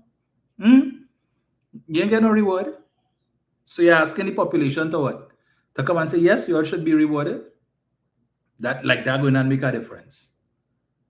You all were played like a fiddle. They won off of your influence to some extent because you all were able to influence the right people who never vote before, the youth who were misguided. And all they tell them, hey, but I think vote for the UNC and we go get this and we go get that. Reward? Yeah, you get a little CPAP work. A URP work if you're lucky, but that's about it. But he was up on that one. He was up and on. There are videos all over. Even before he started riding with Philip, he used to be doing videos and cussing the PNM and cussing Dr. Rowley. The nastiest of things he had to say. And now you're asking the population if you should be rewarded, compensated. Well, you didn't get the 40,000. You're hoping for something better. Imagine, I almost forget this. Friday when I leave the Parliament, heading to my car, my partner Dana and I. So we are the pavement, PNM supporters, a few of them who were there, still waiting for Penny. Who I could see but Kingsley. You remember Kingsley? Long time I asked him what going on with Kingsley. Me hearing nothing. I'm not hearing Kingsley anymore. I ain't seen any commenting on Facebook or nothing. So Dana and I go across and he say, hey Kingsley, he calling us, talking. Kingsley want me to give him a job in my constituency office as a driver. Meanwhile, David Lee, who is the Minister of Housing, was about 10 feet away from me. That's the man you're supposed to go and ask for work, not me. I am PNM. I am just a opposition MP. I don't have access. I don't have reach. Look, David Lee there, that is one of the men that you were praising and raising up all the time, cussing Rowley this and the PNM had to go and the PNM this and all of that. Look, David Lee there. All you had to do was to walk 10 feet and ask he for work, not me. This man running a ministry. He could give you plenty of work for driver in the ministry. He could talk to one of his other ministerial colleagues. But you can better ask me to give you a job as a driver in my constituency office. When I have persons who supported me in my campaign who could use a job, I will bypass them to give you a work. When you cussing the very party that I support and that I represent, Kingsley, you can't be serious. As Patrick Minor will say, how you could do that? You can't do that. I say, well, what the hell? Like, this is the Twilight Zone. David Lee shaking hand, just walk down by the fence and shake Mr. Lee hand and say, Mr. Lee, I will work in your ministry. But yeah, you're coming to ask me, well, you're good with. Look at, they don't abandon the people already.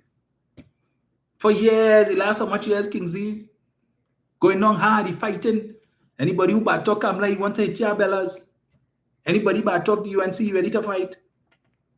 The poor pundit, when they had their meeting and so on, and pundit get rough up and all of these things. All these things, you embarrass yourself, you went up step, they blank you, tell you, okay, that thing, you cuss way, go down the step, what they call you, what they say about you, and all of these different things. You put yourself through all of that embarrassment, calling 91.9 every radio station, praising the UNC, endorsing the UNC. They win. And up to now, they ain't getting nothing by Kingsley. But you're coming by we who lose. We with the little small maxi, the 13 of us. Right? We had the 12 seat and the 13 man had to sit down on the conductor seat. Right? You're coming by us. We have nothing. You were once with us, you leave us, you're gone, UNC, and now you're coming to ask us for things. No, sir. The little that we have is to help out the people who supported us. The people who will be coming to us, having cast the ballot for us and looking for a little. We don't have much. Right? So you can't expect us to take the little we have and give it to you all who have plenty. So all you have to do, go and talk to Jolene.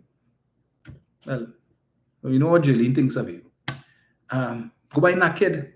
Naked, after he was sworn in, talking like if he's the minister, as if he's the substantive minister of sport and all the things that he's going to do and what he's going to focus on and all this kind of thing. I say, but like, he's Philip Watts?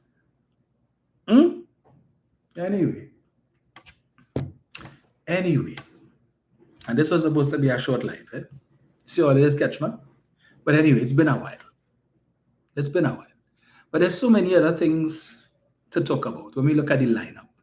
So in the office of the Prime Minister, in order to facilitate Prasad Bisesa working from home, she has 1, 2, 3, 4 ministers working out of the ministry, out of the office of the Prime Minister. Right? So we have Nicholas Morris, Barry Padarat, Saddam Hussein, and this new guy that they appointed on Tuesday or thereabouts. Right? 4. So we wait to see who else. In the Ministry of Housing, you have 3 ministers. Why, I don't know, but anyway. When before, well, we had 2, was just Camille Robinson Regis and Adrian Leons. There was Camille by herself for a time. And then when the cabinet was reshuffled after Sturgeon became Prime Minister, it was just Adrian by himself. But in almost every ministry, every minister needs a sidekick. So Batman and Robin, yeah, they need help. I heard Sean Sobers say that he has the solution to the removal of the visa requirement for Trinidad and Tobago citizens to go to England. So we wait and see when that will be implemented. But there are a few other projects that, infrastructural projects. I see that the construction of the new EBC headquarters behind the Ministry of Foreign Affairs is underway. So I guess that contract would have been issued by the previous administration. I don't know what's happening with the construction of the NLCB office, because that hasn't started yet. They didn't turn sod for that one, so that might fall by the wayside. The hospital, well, I guess that is that in the final stages, so there's nothing they could do about that one. Couva Children's Hospital, we see if they're going to change the name back to Couva Children's Hospital. But rest assured, I will be monitoring to see how many leases, when these leases, because remember she have a problem with the rental of buildings, right? So let us see when these leases come to an end, whether they're going to end it or just renew it, right? She's talking about how you see no leases present and no cabinet approval. So, well, if there was no cabinet approval, you can't blame the cabinet for that. You can't say the cabinet rented any building because, as you said, there was no cabinet approval. So whichever public servants took it upon themselves to engage these landlords and continue to rent on a monthly basis or whatever it is, you deal with them. We saw that the chief medical officer, Roshan Parasram, who was a hero in 2020 with COVID, he was one of the persons that Mrs. Prasad Bisesa labeled a state-sponsored murderer, right? With respect to the persons who would have died from COVID and the issues of vaccines and so on. We see that he has gone on leave, and we are told that he had some leave inside, and so he decided to take it. So they say. But the final details of that we are yet to hear. But rest assured, in the meantime, though, they've already started the purging of PNM persons from certain places. All right? And I know somebody who's going to be keeping a tab on that to provide us with that information with respect to the numbers of persons who would lose their jobs. We wait to see what is going to be the outcome of that EMBD matter with Rudal Munilal, whether that matter is going to be dropped. As we saw in the case of the Auditor General, where the state decided to discontinue the case and to pay her legal fees, right, to Mr. Anand Ramlogan. Okay, so he going and get him money. So they now come in office and he already started to eat our food. So it goes to show you don't need to be in government to eat our food. Okay? He's not in this government and he will still eat our food. So we will see where that goes. So we're monitoring all of these things, carefully. See what Mr. Jeremy is going to do. You start off bad because you say you had a concern with the legal fees issue, $1 billion in legal fees, and then within the space of about 2 weeks, you make a decision to pay legal fees to one of the most expensive lawyers in the country. Up to now, we still don't know why Jayanti or Jaiwanti chose that particular lawyer. But So I don't know what your thoughts are with respect to the choice of Speaker, President of the Senate. Well, I know our 6 folks in the Senate ain't gonna have it easy with Whitmark in the chair. Because you know they're about revenge. Congratulations to Dr. Marlene Atz on being appointed an independent senator. I think she would have done a good job on the PNM bench, but she's still in the House, so good luck to her, Dr. Atz, my favorite economist, and to those others who would have been selected. I saw Watson on Friday. So we had myself, Dean, and another guy, Corey. We were having a conversation with Mr. Duke, you know, and all the people telling us about all the people that he made. He was responsible for Fali. He gave Fali the position that he's in now. He was the one who gifted Leroy Batiste the presidency of the PSA. He said he made Felicia Thomas. And look, all of them now. All of them liking themselves. And where is Watson? In the wilderness. Right? All of them discard him. Now Fali holding big posts. He's THA's chief secretary, thanks to Watson. Leroy is Minister of Labor, again, thanks to Watson bringing him out of obscurity. And Felicia is now the head of the PSA, enjoying all of the perks that Watson once enjoyed. And poor Watson, in the meantime, scrambling to get a little pension so that he could pay his bills and maintain a particular lifestyle. Yeah? Or you take a picture with the three of them. You see what you that. Barabbas standing amongst 3 Judases. That's a perfect caption for that picture. A poor soul. What is he to do? THA election coming up. I think he had the money to fight that election, but you know, after the cocktail that he get in Tobago on the 28th, I don't think. Well, anyway, let me not say that. Right? But anyway, Altair is saying we're not taking that piss poor. Oh Lord, Altair.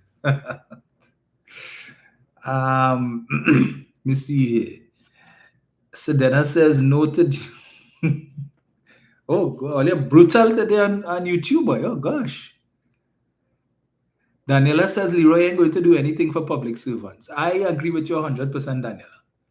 Leroy Batiste is going to do the same thing that Errol McLeod did as Minister of Labor. He's going to sit down there and collect big pay and big perks for the 5 years and do absolutely nothing. He will realize when you're on the other side and you're sitting in government, there's a totally different perspective, horse of a different color. And when it is that you see they start to get jamming at 10%, population waiting, the PNM get licks for that. We only gave them 4%. And then we for the next period, we up it to 5. But Kamna say it's starting at 10, so they're waiting for the 10. Even though we told you all why it wasn't possible. It was the same thing with the diverse families, Dr. Rowley and Stuart Chung, and they told you all, it's not that we don't want to get them something, you know, but understand that there are legal implications. There are legal hurdles that we need to cross before we can treat with any issue of compensation. There are insurance companies involved, and they have to pay their compensation as well. And we cannot step in and do certain things and pay, and then that impacts on. Because if we pay, it could be us accepting liability.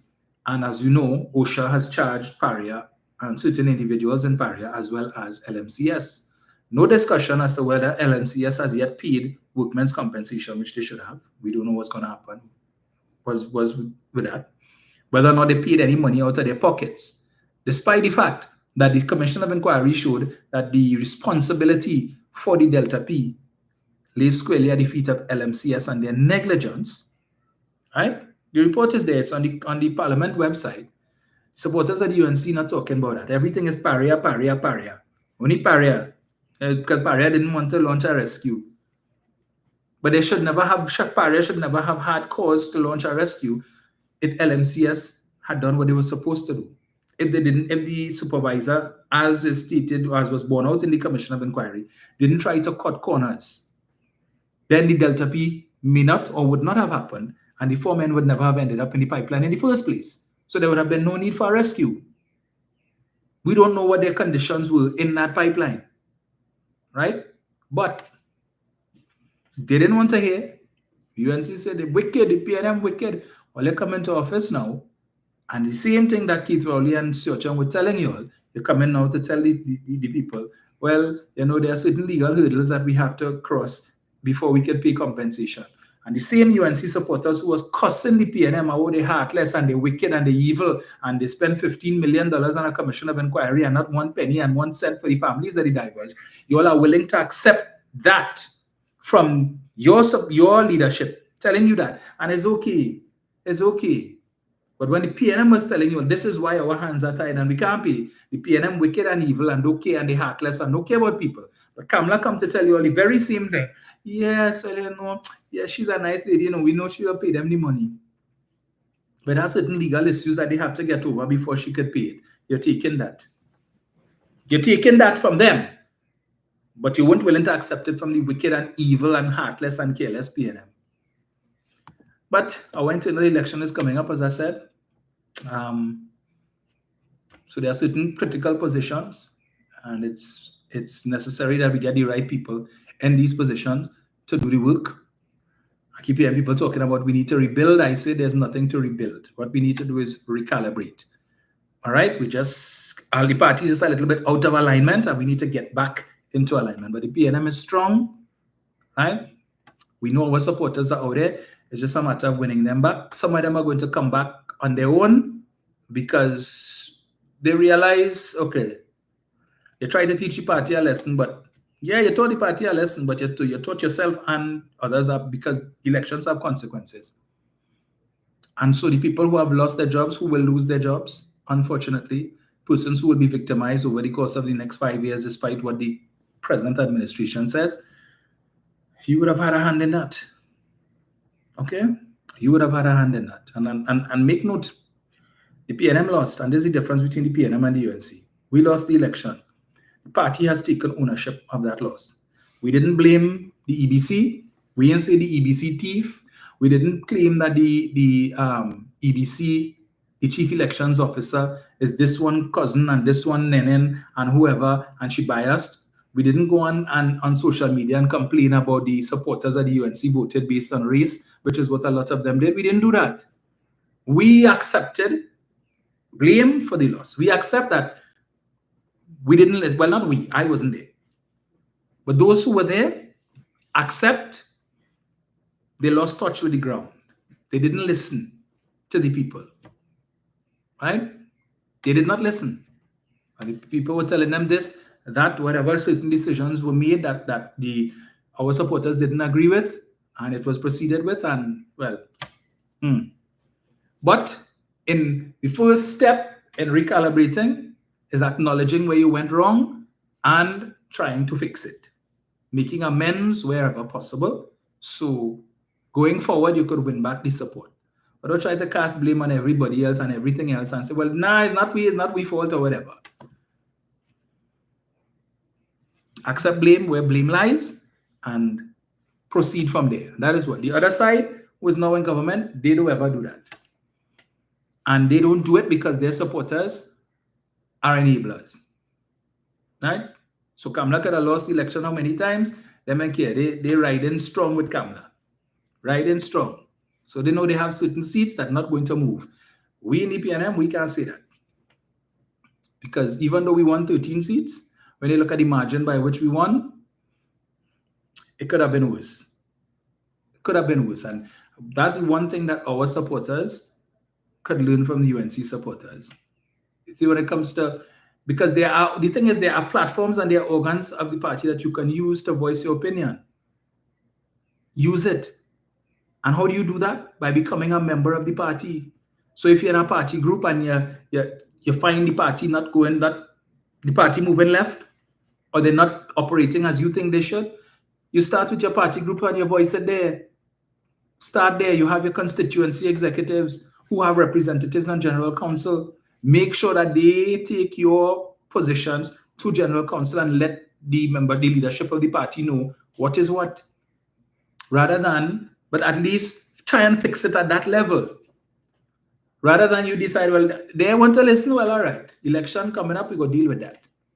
And when election comes around, you withhold your vote, the party loses, the party and the leadership learns a lesson, but the country now has to suffer for 5 years. Now, don't get me wrong, at the end of the day, if the government does well, the country does well. But we know that the current government, a lot of them inside there have ulterior motives. A lot of them not sure if they will be there for more than 5 years. So you know what? Let me fix the pocket. So just in case now, just in case we mess up and we don't get a second 5 years, we good to go. So I just want to say to the persons who are on social media, who have indicated that if this one is not the leader, or if that one is not the leader, that they're not supporting the party and they have voted again and they're done with the PNM, you're not doing the party any good and you're not doing the country any good. All right? Because just remember, it is very likely that this is Prasad Bissasa's last term in office. I saw the woman come into the Parliament chamber on Friday, and I mean, this does not mean poking fun. Kamala is hunched over like that and literally shuffling. That's how she walk in, right? Shuffling. So the likelihood that this may be her last term is very strong. And when that time comes for her to step down, rest assured they're going to have Bacchanal in that party. All who see an opportunity, right, to be the next leader. And we in the PNM need to make sure that our house is in order, so that when that time comes and they in the Bacchanal, that we are ready to take the reins of governance.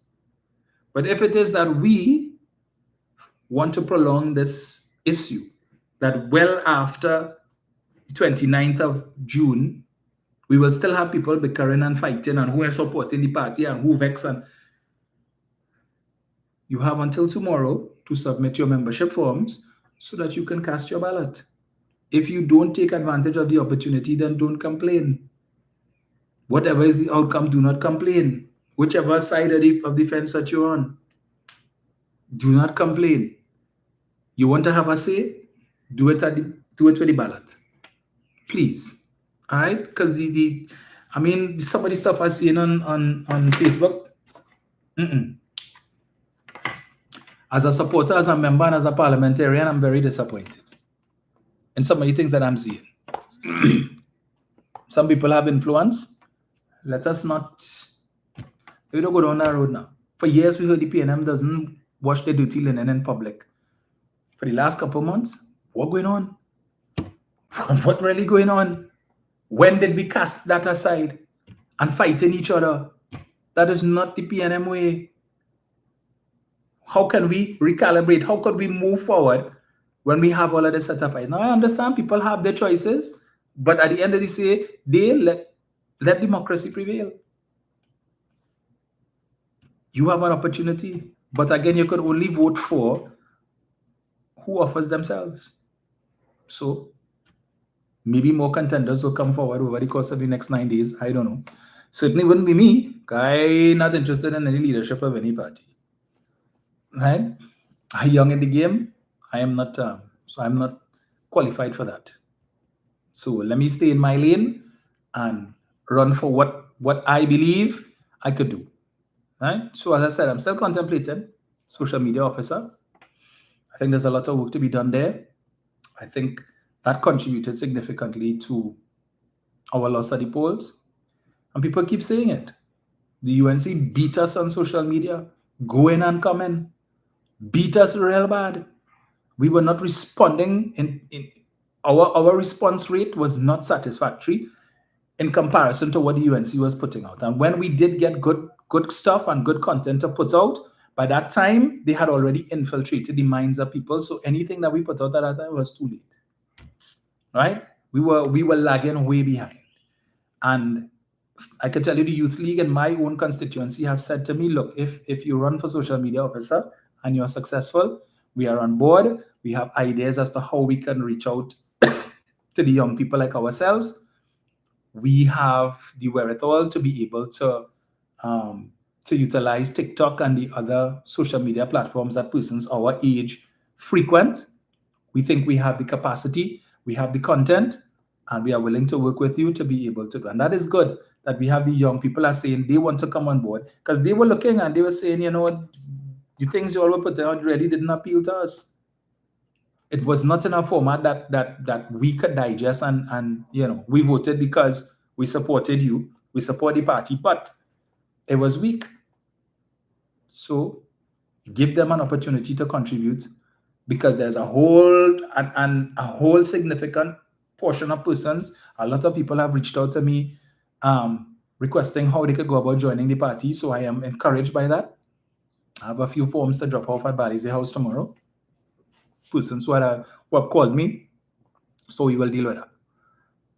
But we need to jump on it now and ensure that over the course of the next 5 years, not wait until 2 months before the election or 6 months before the election. The same way the UNC never stopped campaigning, you must ensure that every gaffe, every mistake that they make, it is highlighted. And it's not for the sake of opposing, just for opposing sake. Let the people, give the people the information and let them make a judgment call on whether this is something serious or if it is not. If we have to highlight the hypocrisy, so be it. So all these little gimmicks, and this is something we could learn at. Kamala says she cutting back on the budget. She instructed, don't spend no money on advertising, but they know how to use state media.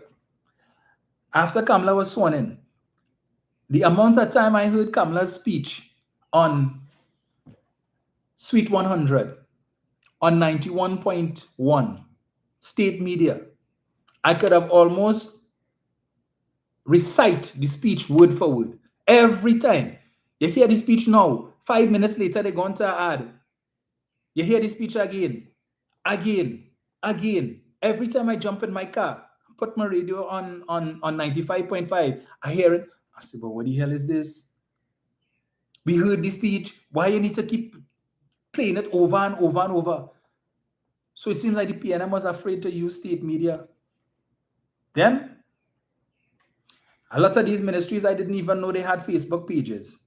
But now, you go on Facebook, every minister, they're touring, they're doing this, they're doing that, and every little thing that they do, you're seeing it on Facebook. You're seeing it on Instagram. All these ministries, all of a sudden, you now realize that they have a social media presence. We didn't know for the last 5 years that some of these ministries had Facebook. I knew Ministry of Works, you were seeing public utilities and maybe one or two more, housing and a couple others. But now every minister, you go on social media, every little thing that they do, they shake a hand, you see in a picture. They have a courtesy call, you see in a picture. They went on a tour, they do this, they do that, everything. They're making sure they're in your face. I saw the Minister of Transport and Civil Aviation say he don't want a bus route pass because he wants to experience the traffic that the people experience. So people asking, so in the last 5 years, 10 years, you didn't leave home? Because if you're living in the West, it have traffic in the West. So unless you were indoors, homebound for the last, you're supposed to know what the traffic is. So, and it's not like you were traveling on the bus route or you had a bus route pass for the last 10 years. So you would have been using the highway. So you ought to already know the traffic situation. So to come now and say, well, I don't want to, I told my permanent secretary, don't issue me any bus route pass. You know, give these people a Oscar. They know how to perform, you know. Oh, yeah. And the supporters, lapping that up. Let's see here, boy. I think you might have to call me on WhatsApp, you know. I still don't know what's going on with this thing. I'll have to get a new SIM card or something. You see. So that I am misbehaving today. Oh my gosh. See. Pensioners will wait till cock their teeth. I want to see if they're going to give pensioners any increase. All the talk they talk. Let me see. Marlene Pantin is saying the young people are speaking out. Yes, for sure, Marlene, and I can tell you the PNM is prepared to listen this time. They're the future of the party and we need to involve them. Right? They have the solution, so gotta do what we gotta do. Mikel says same thing with the mayor of Shogunas, all of a sudden machinery out to clean up drains, etc. That is so true, Mikel. So true. I saw this guy, Adrian Ali, I think, councillor for UNC councillor for Monroe, the one who was accused of pulling a gun on some woman or whatever, as the case may be. And all of a sudden, rainfall, big video showing the machinery from the Shogunas Borough Corporation cleaning drains and so on in his district. So what was happening for the last few years? And this is what people need to understand. He had responsibility for that. This is Shogunas Borough Corporation. The corporation supposed to clean these drains. So all the things that you see them doing now, they could have been doing all the time. They didn't do it. He, in particular, always complaining about money and the corporation don't have money. But as soon as local election come around, when you go on his Facebook page, I set up videos and pictures with him paving road and doing all kind of work. And people asking his own burgesses, asking him, so where the money come from? All the time you're saying you don't have money, but all of a sudden you find money to do all of these things. And he say, well, you know, he was working all the time and so on. And the supporters falling for that foolishness. All of them. The Sangre Grande Regional Corporation, all of a sudden they find workers now to clean drain and all of that. But they couldn't do that all the time. And talking about releases and releases and they wasn't getting releases from the government. Rubbish. That was deliberately done. They weren't doing their work before, but all of a sudden now they realize it. But as council, we're supposed to do this? Sedena says the lagoon stink for the last 9.5 years. Lagoon cleaning like crazy all over. Dr. DCA says 2 drop of PNM rainfall and Kadisha and Baku. Exactly. Like Kamla not able to put on her Louis Vuitton boots she had put on last time when she ride in the canoe with Ian Allen in ankle high water. She ain't able this time. Next thing she topple over, so she ain't taking that chance at all. Trisha says Sturge wants to take the guys off the block to join the Army and Coast Guard, give them legal access to firearms and camouflage. I heard them talking about that, offering them that. So I really don't know. I don't know who they're trying to fool. They're fooling me. I tell you that. Not fooling me. But I will have to. We'll see how it goes in the Parliament. You have people like Ravi Ratiram, who's the Minister of Agriculture, talking about compensating farmers in Arangwes and all the things that contributed to the flooding. I wonder if all he had to do was to turn around. They need to do it. Right where he was with the farmers, all he had to do was to turn left and turn right and see all the apartment complexes that were built on lands that's supposed to be under cultivation. All of these owners of lands and these farmers in Arangwes who putting up fancy apartment buildings and renting it out, they've abandoned agriculture. He ain't talking about that and the impact that has had on the flooding. But all they could talk about is compensation. Okay, so let's see if they're going to engage in proper drainage so that come next year's rainy season, there is no need for compensation. But we know they will use any and every angle to be able to rob people. Not rob people, the population. Let me see here. 1 second.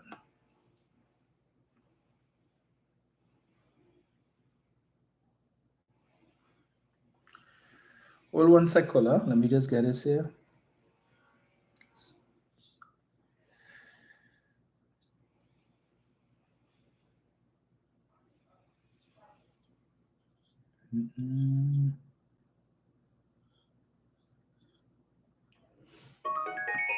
Hello, good afternoon. Hello? Yes, sir, good afternoon. Hello, Mike, how are you? I am good, man. Well, like I say, congratulations on your victory and winning your seat. Thank you. And I believe you represent us well. That's the intention. You just stay strong. Yes. With respect to what you said about our PR, it is very peaceful. No doubt about it. The UNC was way ahead of us in terms of propaganda machinery. And that's one of the factors that we put in lost elections. Right? So my suggestion to you is, Dominic, if you're going to get the brightest brains, I don't know if you get some good people aboard with you. Yes. What I suggest you do not go to no radio stations. I think TV is the best avenue. And I'll give an example, right? I think you had a program on Synergy TV a few years ago. I did, yes. And I think it's perhaps one of the factors which give the PNM a little edge and hold on to the 7 corporations. I think that is my opinion, right? Because you had a wider audiences with the TV avenue. Yes. Right. There's so much. I know that maybe radio is the old school method, but I think we had to think bigger than that. I think you should have a TV program. Maybe with you, Juliet, or Sheriff, like, or some or this guy who used to be with the UNC, Mr. Obika. Yes. Well, I don't know if I don't know if he'll be able to because of his job. Yeah, I think we need to have a TV program. In that way, you can have a larger audiences and probably dispel all that so-called brainwashing the UNC did to people over the last 9.5 years. I think it's tit for tat. Just how the UNC have Monday Night Forum. I think the PNR should have weekly press conferences. Right? Yes. Whoever the opposition leader and the political leaders. Right. What it needs that, but I think what it needs to focus on a TV program. That is in the making. No radio program. Yeah. Huh? That is in the making. Okay then, I think we really need to get back to Tobago. I know I still heard that Shanfa Kojo and Ayana was lost their seat. But I think they need to be brought in the picture as well. Right? Those two wonderful ladies have contributions they make for the party. And who knows, I think they could go back again and win those two Tobago seats. Right. Right? Shanfa Kojo lost by 100 seats. 100 votes, yeah. By 100 votes, I mean. So you have a good idea, Dominic? Yes. I think the TV program should be focused. Yes. Have a good day. You too. Thank you.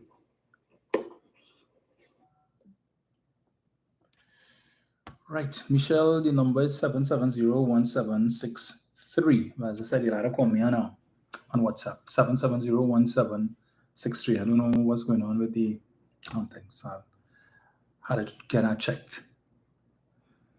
Diana Lezama is saying, is Kamala talking about reducing rentals in San Fernando or only in Port of Spain? Ask her how much the social welfare is paying by Umadine Building and the Passport Office. Who are the owners? Good question.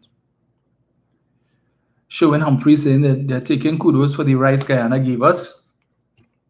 As you said, posing on the papers, they kick up about the yam and they're happy for the rice. That's so true. They kept talking about Dr. Rowley going to Ghana and getting yam, when the yam come in and the yam seeds and all of this different thing.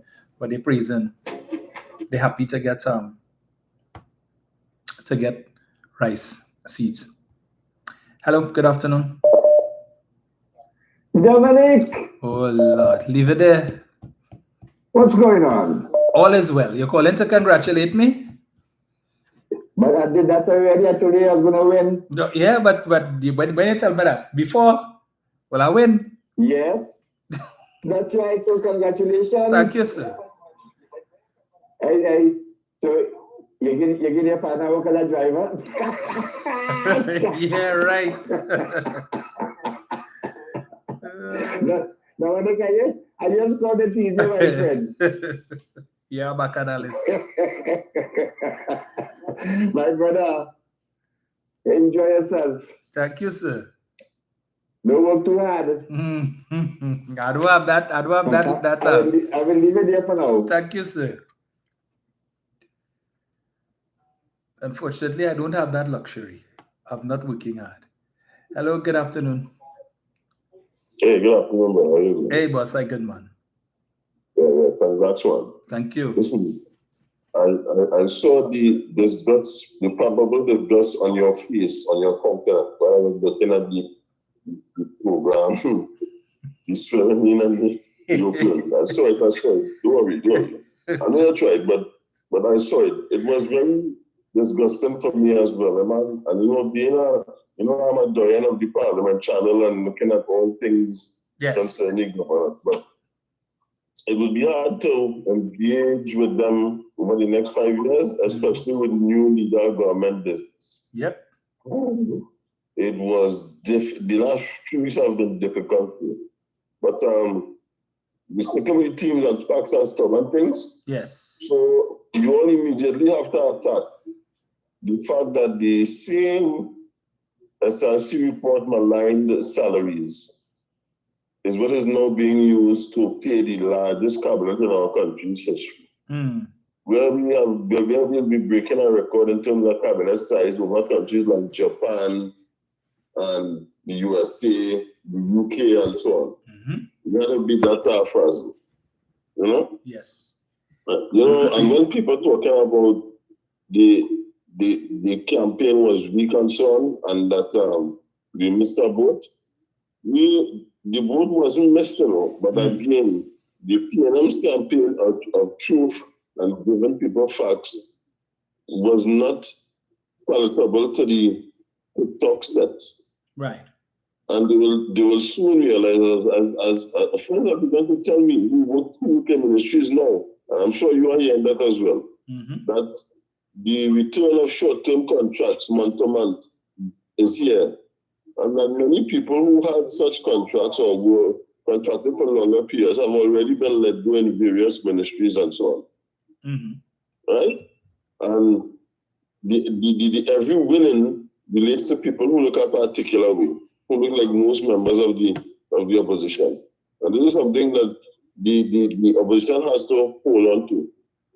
And I'm saying, in spite of how the thing went in terms of executive members resigning and so on, we have an opportunity from the internal elections and the convention to band together and link arms and go forth. Right.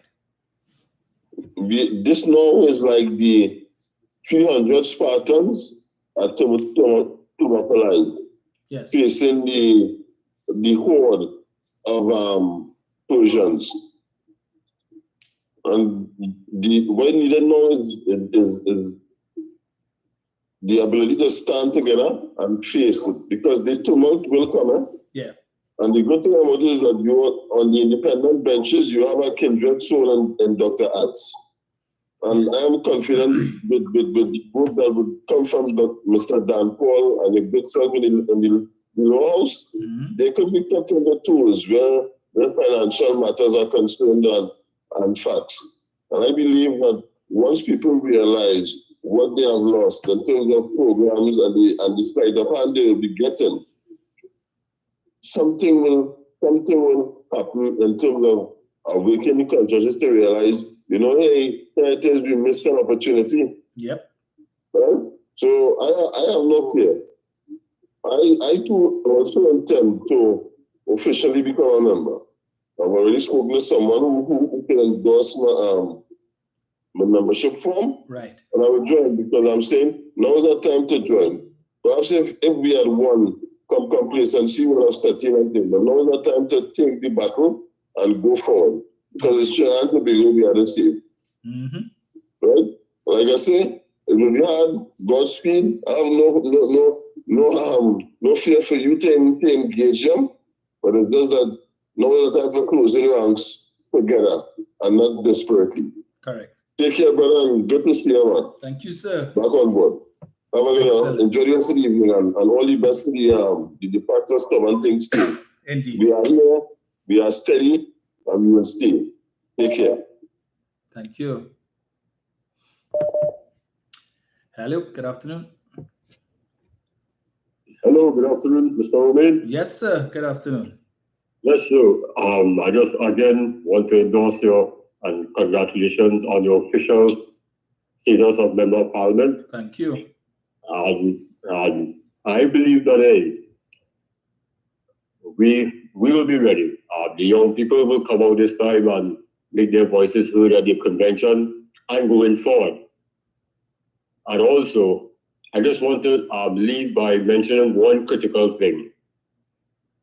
Let us not waste this time in opposition, where you see that manifesto, that brilliant manifesto we launched during the campaign. Yes. We need to take that now. Let leadership take that and designated groups and sectors within the party now, right? And basically create prototypes of each measure. For example, that EduFlix measure. Get all the tech-savvy people within the party, right? Young people especially, young people. Let them start to work on it. And get Mr. Dan Paul, Dr. Tahaka Obika, all the economists. You yourself, sir, as a financial analyst, you'll work the finances of how to mass produce this at scale for our young people. Same thing with the old age pension measure that you will have for the senior citizens grant. Work that out also. Work that out. How you digitalize all those measures. Each measure in the manifesto. Do it now. Have a working prototype, let's say within a year or two. Don't wait until a year or two before your election to start doing this thing. Do it now, so you don't know here what.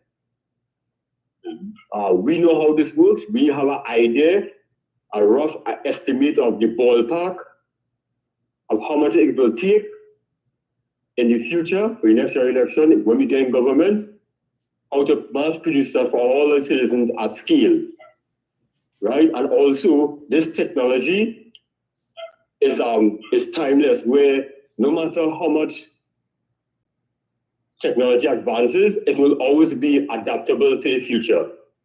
You understand? Don't let us waste this time now in opposition and wait until the last minute to try and look to get these things in place. Get it in place from now, and trust me, when we launch a new manifesto in the future, we could show people on the screen, this is how this measure in the manifesto is going to work. We could actually give them a cost analysis breakdown of how this measure is going to benefit each citizen in this country.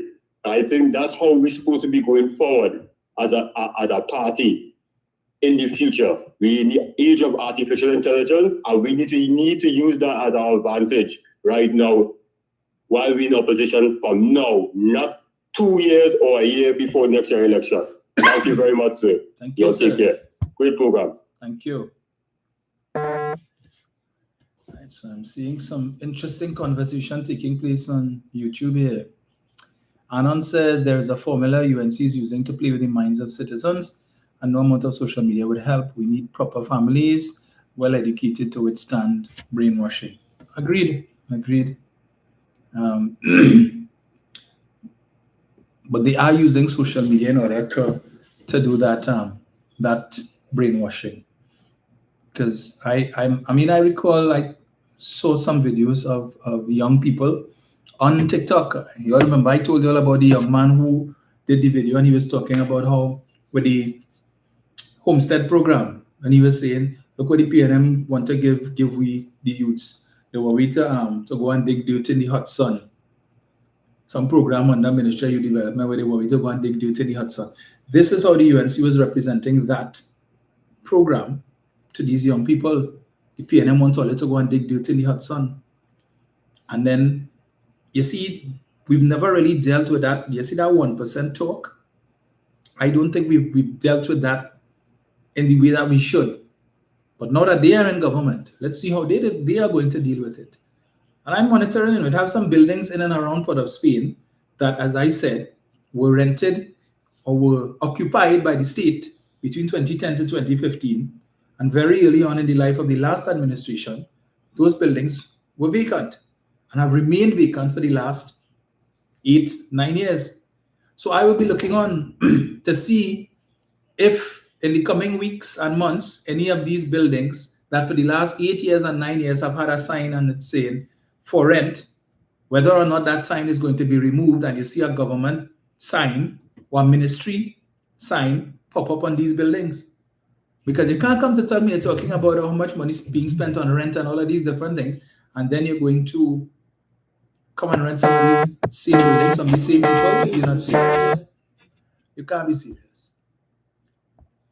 Hello, good afternoon. Yes, sir. Yeah, Dominic, it's me again too, right? Here's my concern right now in the future too, and also with the outcome of this election. I'm not too sure about the demographics now, with the ratio between what is the ratio between the East Indian population and the African population. So I don't know, I don't know if the ratio is still the 1-to-1 or still 2-to-1. I'm not too sure.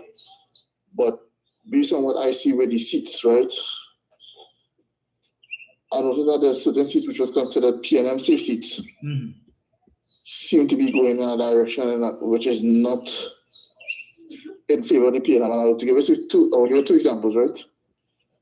Sandy Gandhi and Sawan Barataria. Right? Dominic? Yes, sir. We're hearing you. Go ahead. Yeah, and I could also say St. Joseph. With the shift, with the boundaries with EBC, and I don't know what will happen in the next 5 years, but with the demographics will change.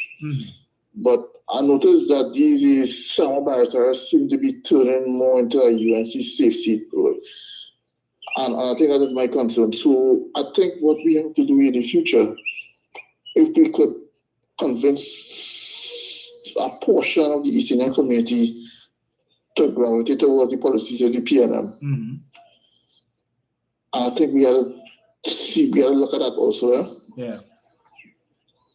Because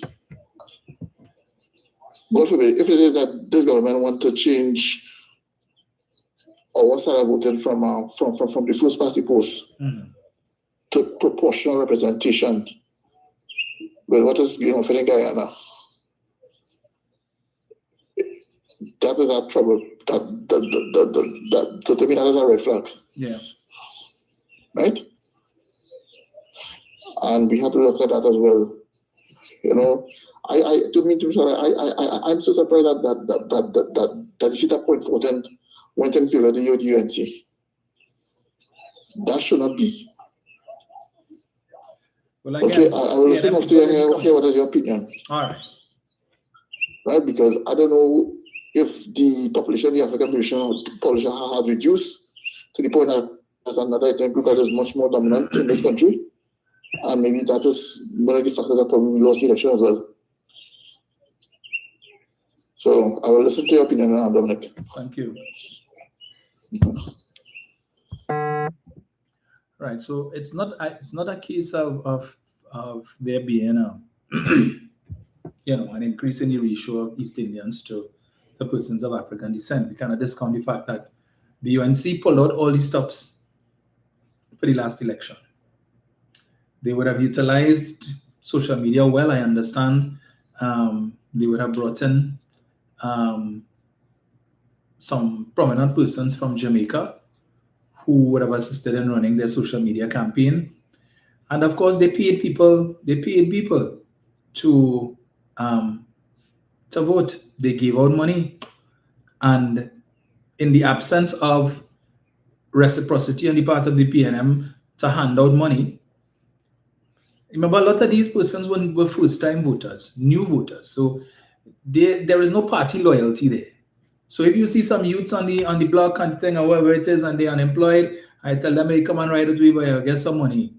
And we're being told that some of them are being paid daily to ride with the candidate.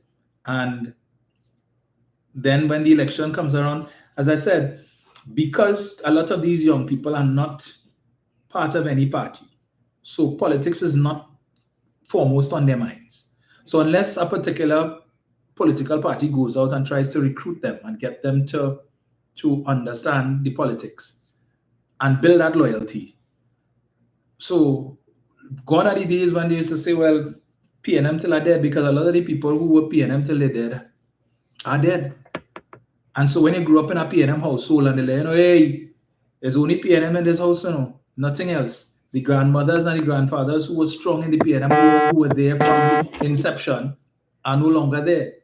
And so when you have persons who will tell you, well, they vote PNM all their life, but I'm talking about persons who might be in their 40s, 50s, and they tell you, well, Rowley take 47%, even though it wasn't a 47%.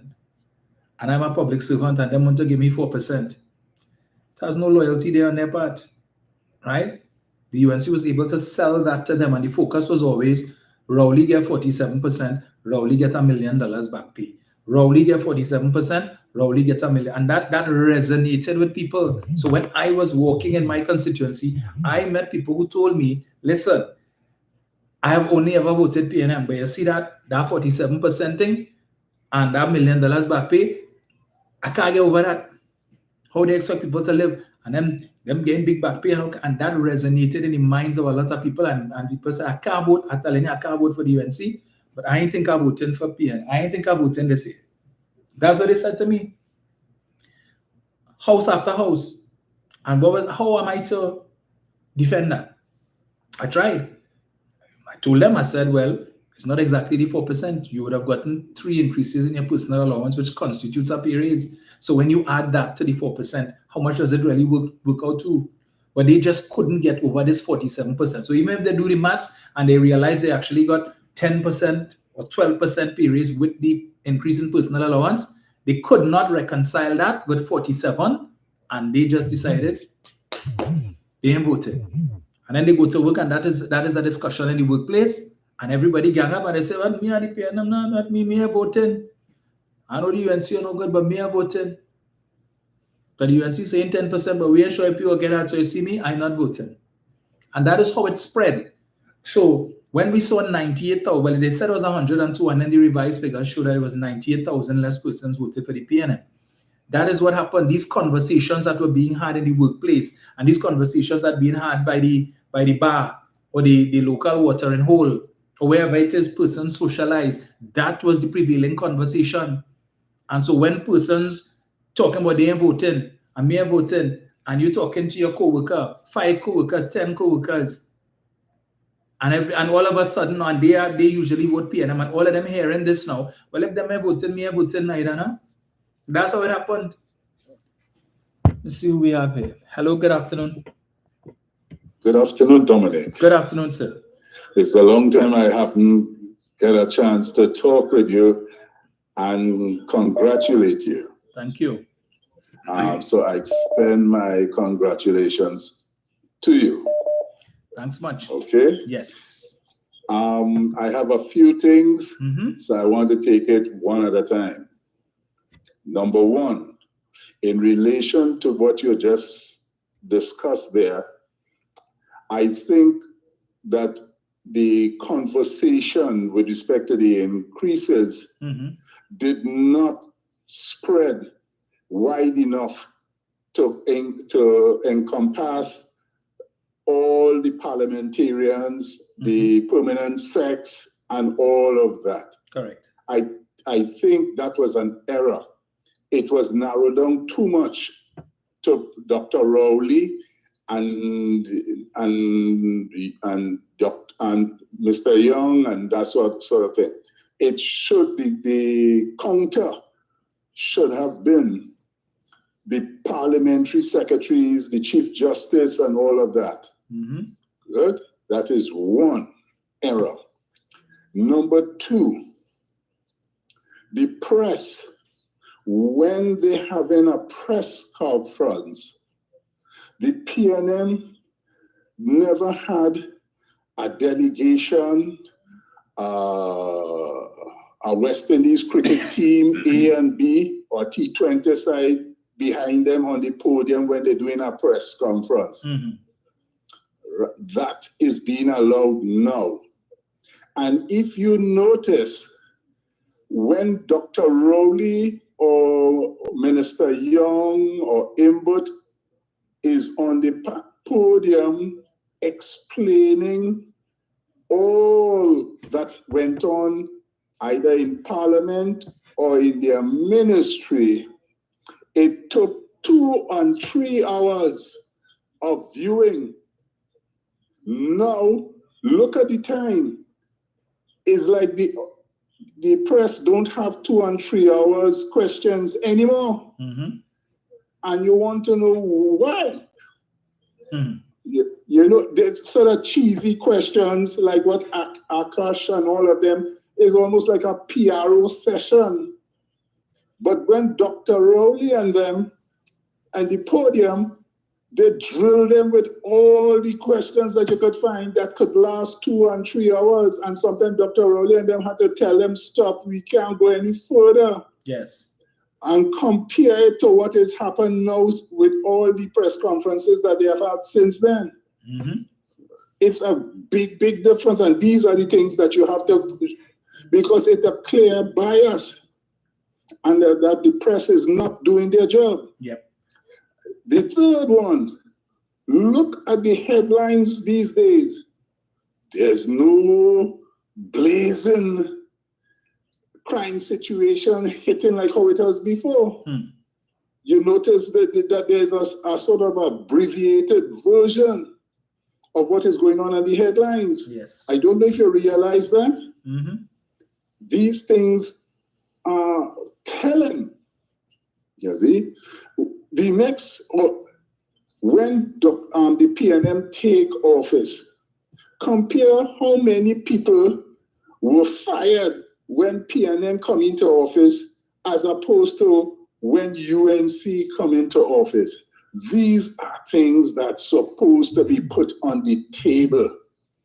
That when people vote for UNCs, not everyone win, but when a lot of people will be losing their jobs, including professionals who never really were asked what is their political affiliation or anything. They just come there to do a job. And because of change of government, a lot of them had to go home because they either look PNM or feel they are PNM or whatever the case may be. That is another point that should be placed on the table, right? When it comes to finance, there's another opportunity, and this will fall in your garden. When they ask where the money gone, it's like people forgetting that after the finance minister makes his presentation, there's another aspect of it where they go into committee sessions and they do line items. You remember them days? And when they ask, what is this for? What is this for? Who is paying this? Why is this being paid? The minister, along with his technocrats behind him, had to explain everything, especially to Minister Tanku. Yes. So who's taking notes?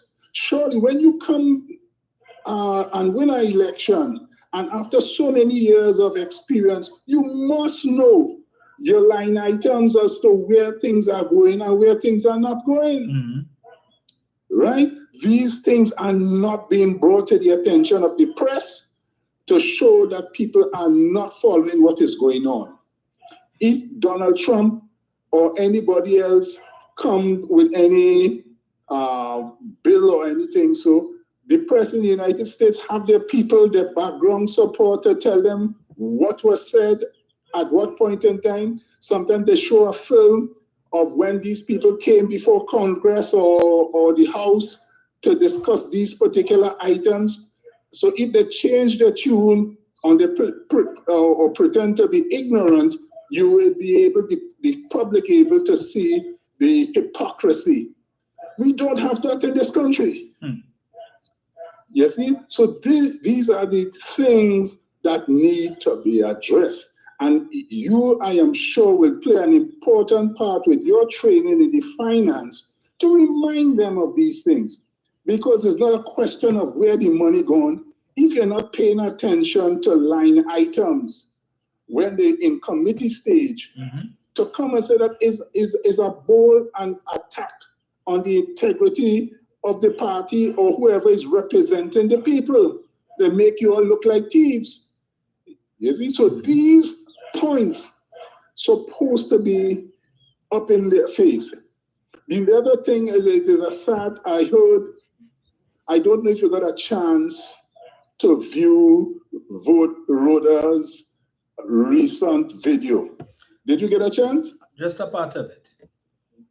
Did you get a chance to? Yeah, I listened to just a part of it, and there right. were lots of inaccuracies. And she made some kind of telling stuff that went on there. Mm-hmm. I don't know, but I think you all should have a podcast, maybe at PNM office or so forth, to look at these kinds of things that are said to be coming from within the party, so that if there is any misinterpretation or exaggeration or anything like that, so that it is placed on the table. And the reason why I'm saying this, because there seems to be another subculture operating within the PNM that if is allowed to continue, will create a sort of division or create more divisions within the PNM leading up to the election internals coming up.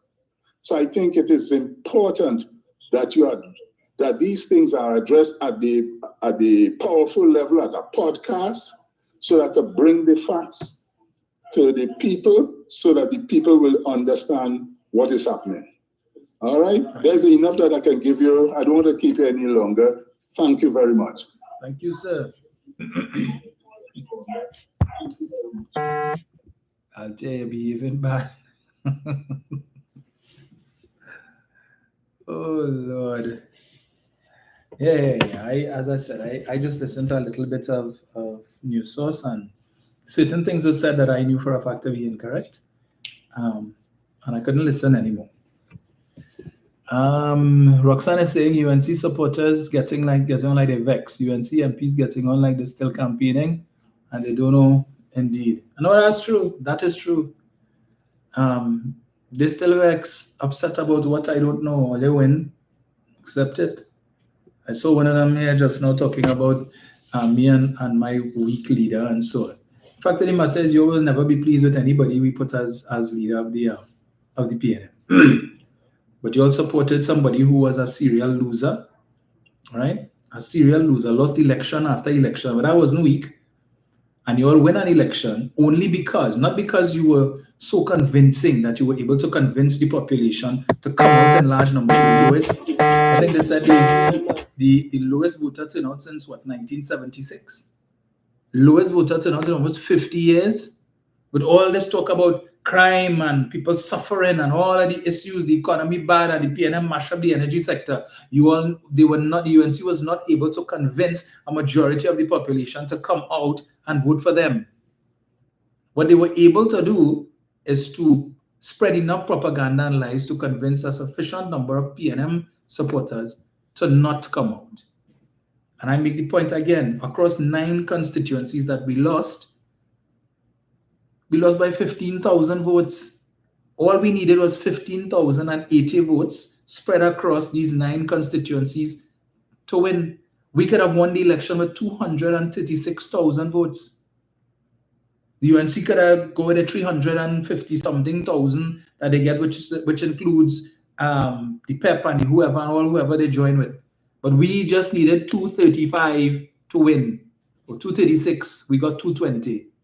15,000 votes for the want of. And if we take St. Joseph out of that, where I think the margin of victory was the widest in St. Joseph, and we just go with the other 8 constituencies because they just needed 21 to form government, 11,800 votes is all we needed to maintain government. 11,000 votes would have gotten us 21 seats.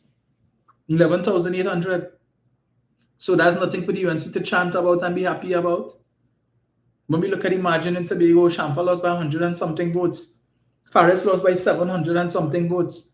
When we look at Labrie and Point Fortin again, 600 and something votes is what we lost by. And I am certain we had those votes in all of those constituencies.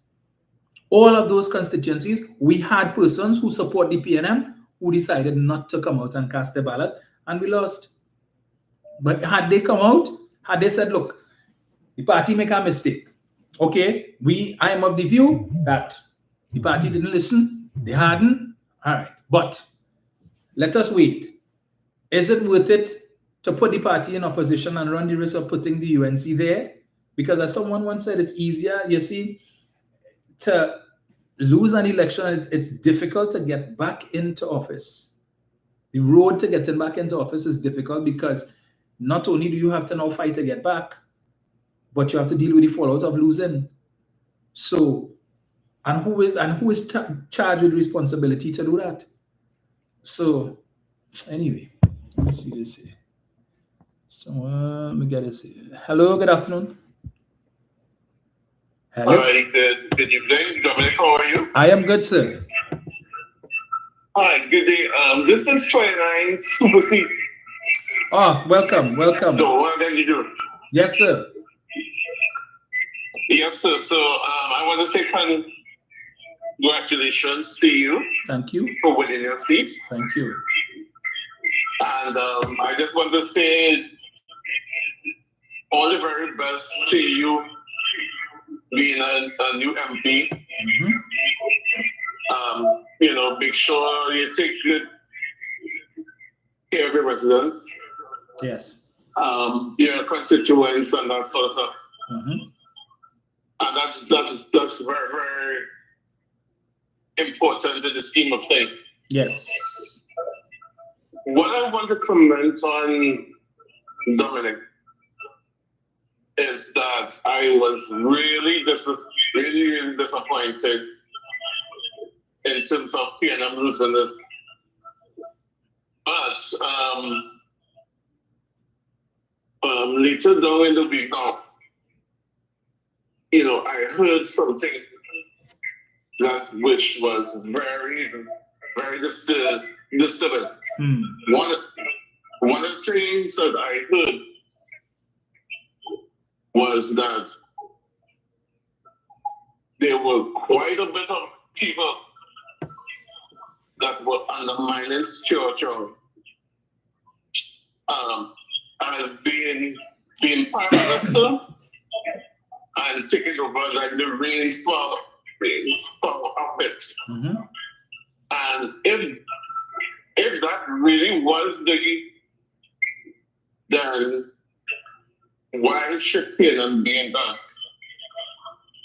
Now, I understand what Dr. Rowley tried to do, and that was to try to bring a level of maturity to the PNM, so that when he resigned as Prime Minister, he was trying to give somebody else the reins in order to try and see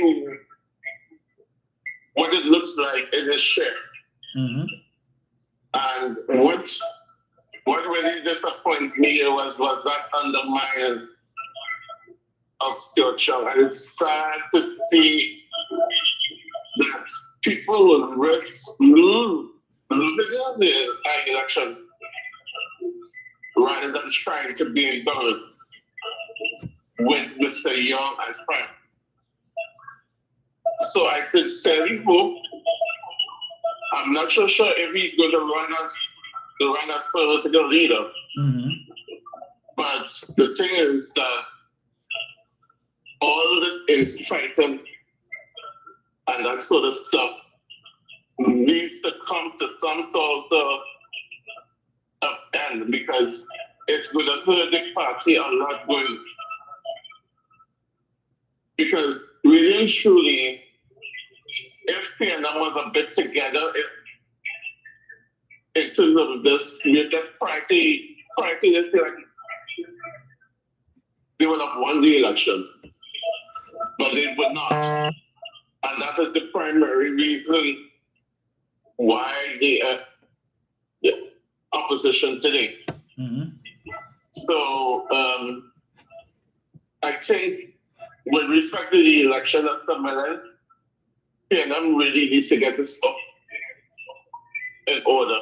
And also too, from what I understand, when in terms of selecting a chairman, right? Because future will have that position, right? 2 members should not have voted in that because they were still current members in office until new MPs were sworn in. So I mean, I have concerns about, and then also I have concerns about. It seems like some people in the present executive do not want to listen to ex-members of executive, and that is concerning, right? Because I really, in my humble opinion, this executive is a bit rushed, and it should have given some more time for people to heal and to get the voter list in good order, because no way that order can take place in order for that list to be in a good state for people to vote. Right. So the thing is that what I'm saying in a nutshell is that PNM needs to get his house in order so that they can be able to now be the people who are very concerned what had happened before, and that they can probably turn a new chapter. And a lot of people then take seriously to try into a new chapter, but unfortunately that is going to be either delayed or never happens. So my concern is for the executive to get this sorted out, and in that way, if they do get the house in order, I think the country could, and the population as a whole will take them more seriously. So Dominic, congrats again, but I really would like to see the executive in better order, because I really found that quite a bit of people really fail the party with their non-performance. So I'm hoping that within this period of time of the healing and hopefully the next election, that the PNM gets it out in order. Yes. Yeah. So thanks to me for the Thank you. Giving me this time to talk, and all the very best to you and the MPs in Paria. Thank you so much. Okay, take care and thank you. You too. All right, Jenny, call me back. That'll be my final call for the day.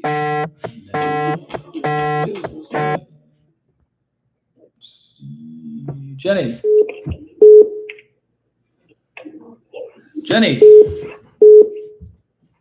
Hello. Hi. Hey, Jen. Hi, Douglas. Hey, Jen. In fact, MP Domain. I was remember to always do that time. You work hard to the campaign hard to. You have to see all those who are upon to practice something. The PNM has a duty to perform in the interest of Toronto for a young generation, the younger generation. And they cannot afford to mess up. They cannot be saying they're not opposing for opposing sake. What is the interest of the citizens of Trinidad and Tobago? Whereas every single day you have to speak about it, you have to speak and inform and enlighten people. You can no longer just simply talk about, to be talking about the financial in Parliament, because Parliament is what's on the agenda that you'll have to talk about. Right. I would like to see the PNM be more assertive. I ain't saying aggressive, because people have mistake aggression with assertion.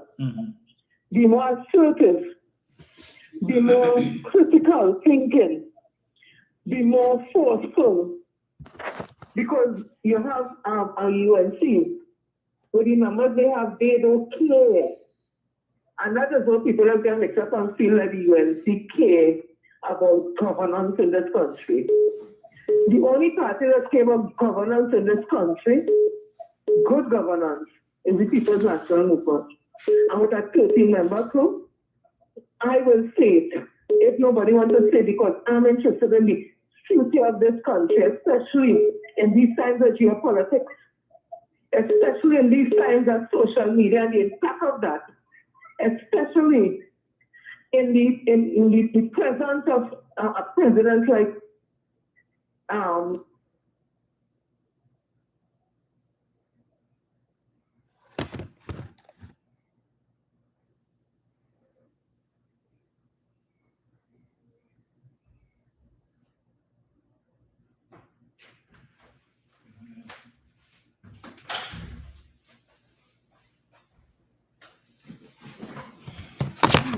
What happened there? I don't know what happened there with Jenny. Jen, I don't know what happened there. Hello?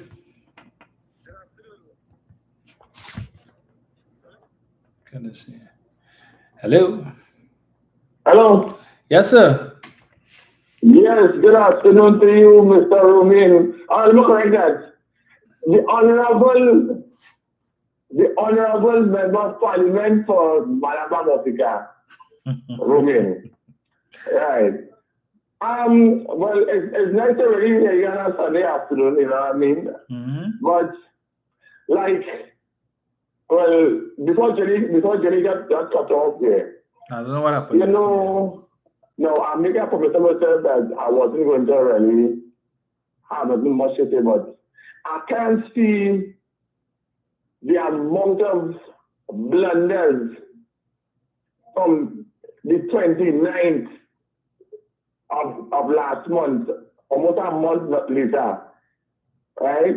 And it is so, I don't want to say disappointed, because the people in this country was forewarned before the outcome of this is going to happen. My problem is right now is the 10% that the public community PSA was making noise about. So we shall wait and we shall see the media review.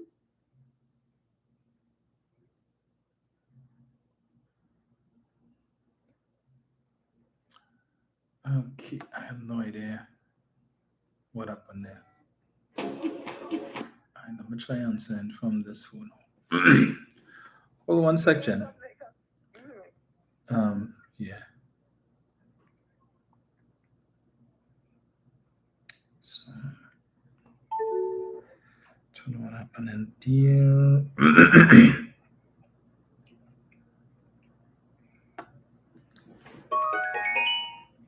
Jen, which number you call? The 770 or my direct number? Yes, no. Okay. Your number, because I'm not getting the next number. All right, well, that's why. So as I answered the wrong phone then. So it should be good now. Go ahead. Yeah, so I just want to end by saying the conversation about being a nice lady and it's her time now and she's been there for years. We have to move forward and move beyond that. We want capability. We want experience. We want somebody who could pull the team together quickly. We want, when the response is made in Parliament, is resounded. We need somebody assertive who can speak on their own. They don't have to wait until other people with them to boost that they can have a conversation. And when you listen to them, you feel encouraged, you feel excited. I'm not saying that as my opinion and mine alone. I ain't giving nobody else's opinion. I personally do not think that our opposition leader has what it takes to move us beyond and to get us to 2030. That's my opinion. And based on the fact I asked everybody, okay, tell me something about our opposition leader. And all they keep telling me, she's a nice lady and that she's reserved. And what I'm seeing is what I would have read by persons who may have known Seven Ryan, bless his soul, and others, and it does not encourage me. This again is my opinion. So I don't know how you're going to work it out, but the opposition leader clearly is out of her league. Do have a blessed day and a blessed week ahead, everybody. Thank you, Jen.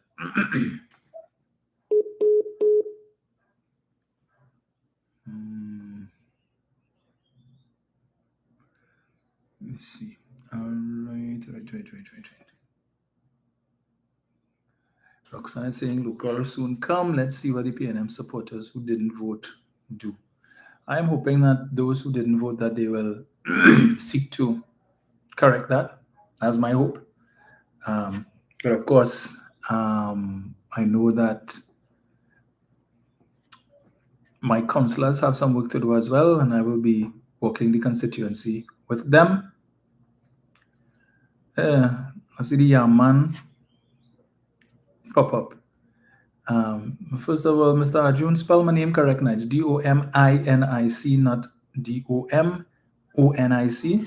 And you need to put honorable in front of that. Well, I see all you have rice seeds now, Arjun. So yeah, no more yam seeds now. We're focusing on rice seeds.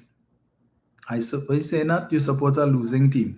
He supported a losing team since 2015. All you lost in 2015. You lost in 2020. All you lost local government election in 2016 and 2019. You supported a losing team. My team has been winning more than your team has been winning. You all keep posting that on social media. The PNM was in power for 50-something years. The Holy Reigns of power. Your party Holy Reigns of power for 11. 11 versus 50-something. Who really supporting the losing team, pal? You stay faithful to a losing team for 10 years and want to come and tell me I supported the losing team? The only reason why my team loses is because my people, the supporters of my party chose to withhold their vote. Not because they were convinced by your party. They didn't vote for your party. Your party won because 102,000 of our supporters decided they're not voting. Period. They're voting for us and they're not voting for you all. So your party didn't convince them that, hey, vote for us because the crime high, vote for us because the cost of living is high, vote for us because the economy bad, vote for us because the PNM mash up the energy sector. None of these things convinced them to come and vote for you all. They just decided they're not voting, period. And the fact of the matter is they are still out there. They are not willing to give their votes to your party. And again, I stress, all we needed to remain in government was 15,080 votes. That's all they need. Out of your party got 350-something thousand, I think they say, or 340-something thousand. We didn't need that amount to win the election.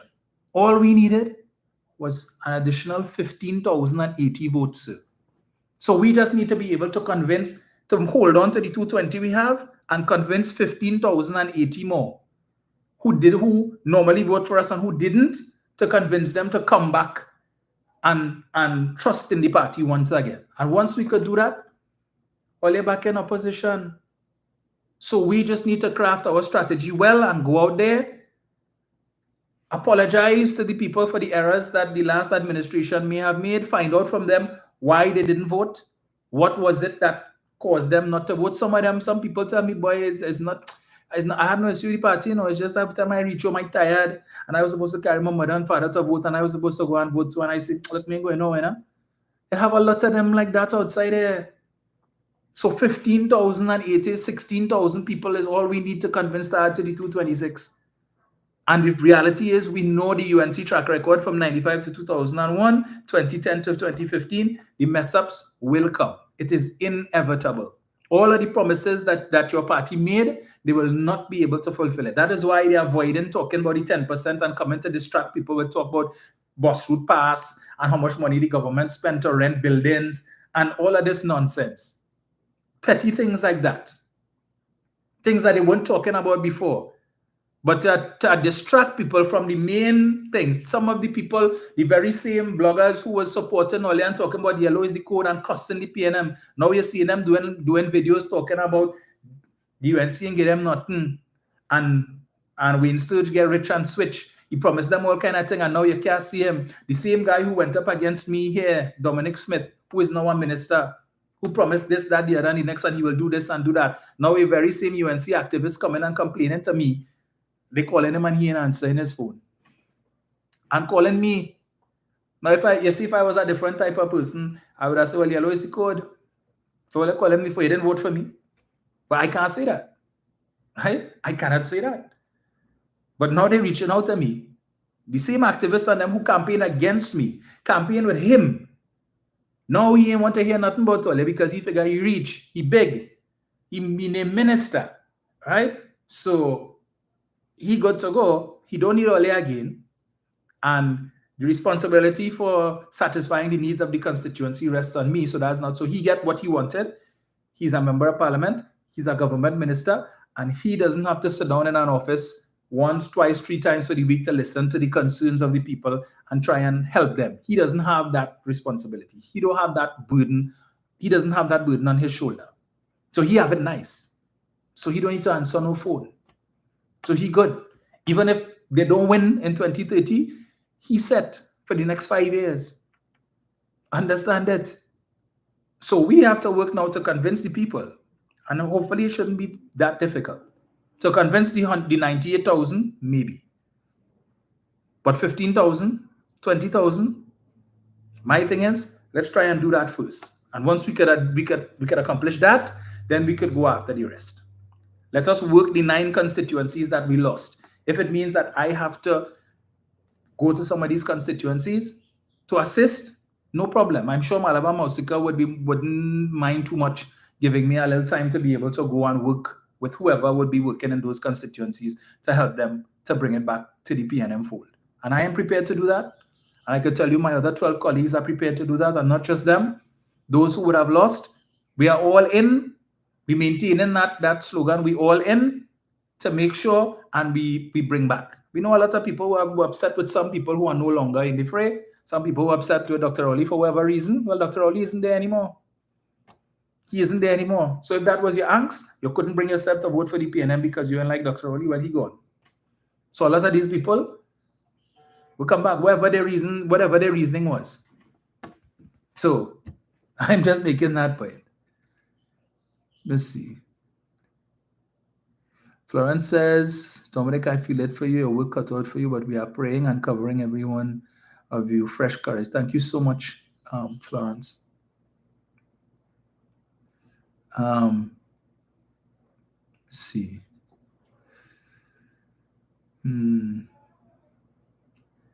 So then I'm saying, I love you, but this all in. Folks, at the end of the day, now I hear you guys, right? As I said, everybody is entitled to their position. We have a leadership election coming up. My point is, you could only vote for whoever offers themselves. All right? So for the time being, only one person has indicated that they are running for the leadership of the party. And I am saying, if it ends up that is the only person who puts themselves forward, well, that's the only benefit. The person becomes the leader unchallenged. And while some people may not be too inclined towards the opposition leader, the fact of the matter is, if the opposition leader is the only person who puts herself forward to run for the leadership position, then that's who we have to go with. And so you can't get back to the party and say you're leaving the party and you're supporting the party because you don't like the leader. At the end of the day, we have an election, so we're following the democratic process. If there are multiple persons offering themselves for that position and you are a member of the party, and again, tomorrow is the deadline to get your membership form in so that you can find your name on the voters list. If we have more than one contender, then come and cast your ballot. If you're genuinely interested and you have a favorite, please find a way to get your form in by tomorrow. If your form is not in by 5 p.m. tomorrow, you could bring it after, but your name will not be on the membership list come the 22nd of June, and you will not be able to vote. The responsibility for organizing, arranging the voting process in the constituencies has been passed to the constituency executives, right? So Balize House will be providing certain things, but in terms of the actual conduct of the election on the day, it would be left to the constituency executives to treat with that. All right, so I'm saying, don't abandon the party because the leader may not be to your liking. Because either way it goes, if we get more contenders and over the course of the next 9 days, there can only be one leader. So whichever way it goes, you will have people who are disappointed and so on. But the leadership election is every 4 years. So if you don't get the person you want now, there will be another leadership election come 2029. And maybe by then, other persons might come forward. Who knows? Might be one of the young people, one of the new MPs might feel, well, okay, I think I'm ready to throw my hat in the ring. And you might have other people that you like. But I'm saying for now, it is what it is. But if we get other persons coming forward in the next 9 days, and you support any of these persons, come and cast your ballot. For those of you who are members, the PNM has a membership of over 100,000. You see this thing about 8,000 and 9,000 people. The last election, we had just about 9,000 persons came and vote out of 100,000. Well, they're not serious. You're not serious. UNC, when they have the internal election, is all kind of 17,000 and 18,000 people voting. I think in the last election might have been 13,000 or 14,000. We complain on social media thing, but you're not exercising your franchise. People have called me to say, hey, I submitted a membership form months ago, years ago, and I never get a response from the party. I don't have a party card. You could find out from me if my name is on the list. I go to Balize House and I say, hey, I have a list here. Could you check to see if these people are on the list? They pull it up. Yes, this one, that one. My friend Neil Francois, your name is on the list. I tried calling him, I didn't get through. So Neil, if you're listening, your name is on the list. So you are registered to vote. All right. So, oh Lord, Sharon, I hear you. But if that is the only candidate, you can't fault that individual. Right. So if you all want other persons who you think should run for the office, then call them. And find out or try to encourage them to throw their hats in the ring. Or if other persons are not interested in voting, then let's find out why. And not voting, sorry, but casting their name into the hat. Let's find out why. But I'm saying the party shouldn't suffer because of, yeah. So, what we will do. There are 16 positions up for contest. 16. So if the person at the top of your ticket is not your favorite, please don't let that prevent you from voting for any of the other positions. Because it may be, remember the how should I put it? I don't know if there will be slates. I don't know. But there are other ways to run the executive of the party would be comprised of the persons who win, who you all vote for. So it's not to say necessarily that the person running for leader, that will be the entire slate. Perhaps that has been the practice in the past. But there are 16 positions to vote for. If you want to see persons that you support on the executive who could represent your position on the executive, then please come out and vote for them. All right. If you're not in agreement with who's at the top of the ticket, you don't have to cast your ballot for that person. You don't have to. And if that's the sole nominee, well, then the person's name would not be on the ballot because it will just be one person, so they win by default. So there's no need to vote for them. But we still have 9 days. Anything can happen. In last election, we had Dr. Rowley, Karen Teixeira, Junior Barak, and Mr. Boynes. So we had 4 persons contesting for the position. So anything can happen in the next 9 days. All right. So, well, let's focus on getting the party back on track now. I hear some of you all. I hear you. Right? But we could only work with what we have. Okay? So, Point Kumana Sharon is saying build a communications team that is actually capable. That's the intention, Shannon. That's why I'm giving serious consideration to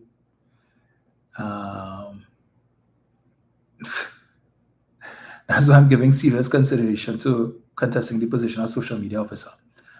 And if I do decide to and I'm successful, I intend to work closely with the whoever is the public relations officer. Persons have said to me I should run for PRO, but I think social media needs a lot more work. And yeah, because what does PRO do? PRO do really is every now and again the media would contact them to give a comment on something, but it's really where the work needs to be done is on social media. But I think both positions could work hand in hand to be able to get the information out there. And when I had contested that position, last time I told Faris that. I said that if you win, I intend to work with you, and we need to do this and we need to do that. And well, I wasn't successful, but we will see.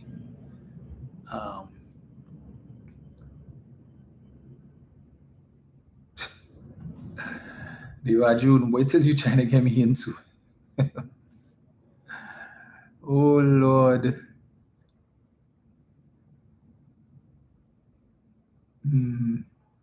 Assign Atu, I hear you. Thank you, Kathy Belfort. Super 29 Super Seas saying, Mr. What happened? I hear you as well.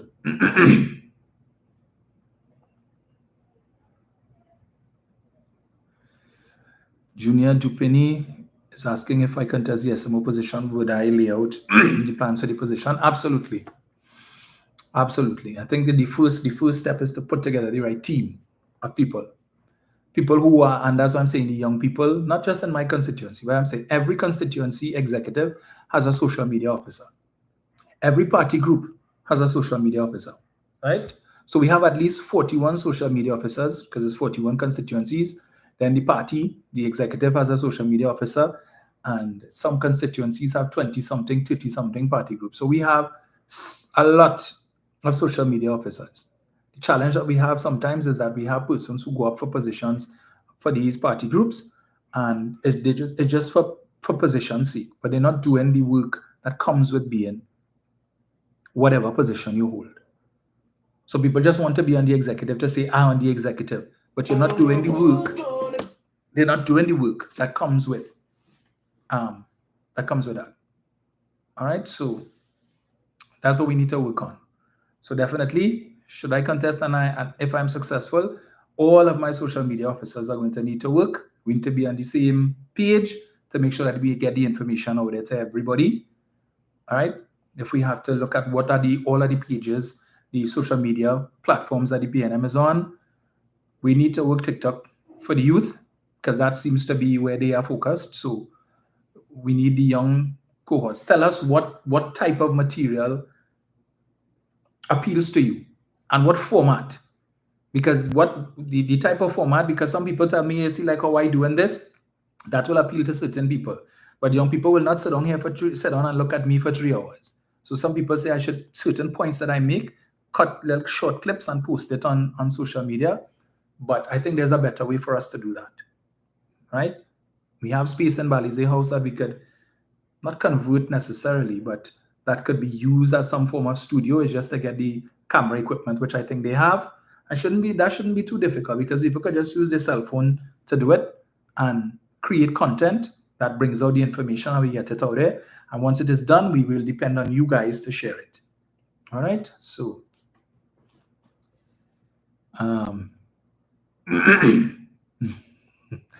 Added buzzers, I hear you. So, in due course.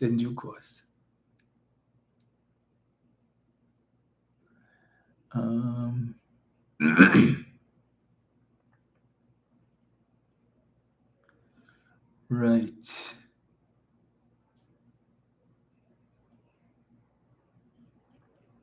Bless one, I agree with you. The PNM has to come good.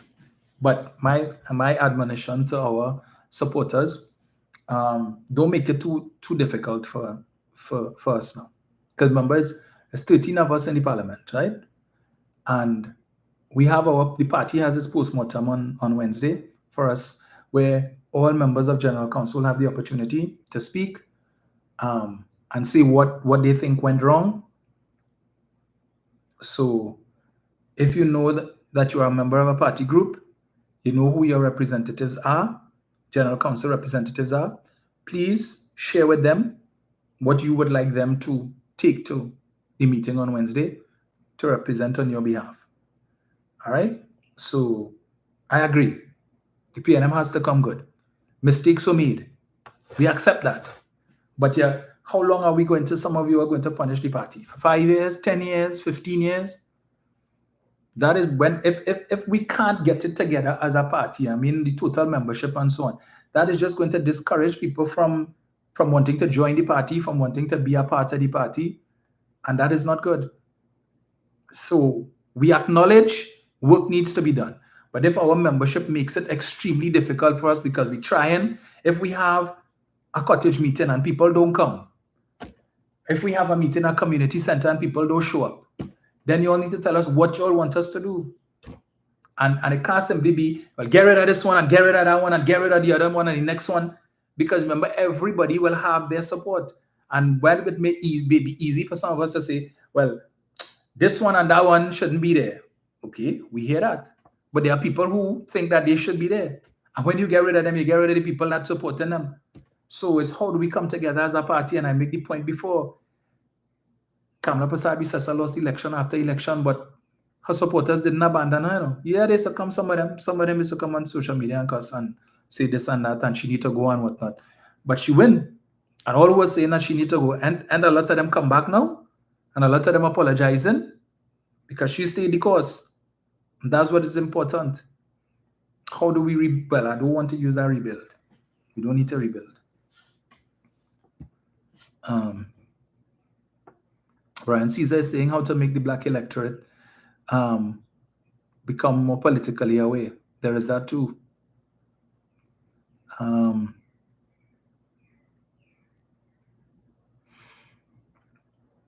I agree with you. Who is saying this here? Malka is saying young people not coming on these programs. We need a young, vibrant people's platform on Facebook. I agree with you. Jennifer is saying, Nathan is saying they're on IG and TikTok. And that is why I'm saying that we need to involve the youth in the social media committee. Give them that responsibility. Let them come up with the ideas and form the strategy on how do we attract persons in their cohort. Right? We need a whole approach. Young people are important. There are a lot of them who voted in my constituency for the first time. I very well believe some of them really saved me too. Because, yeah, otherwise.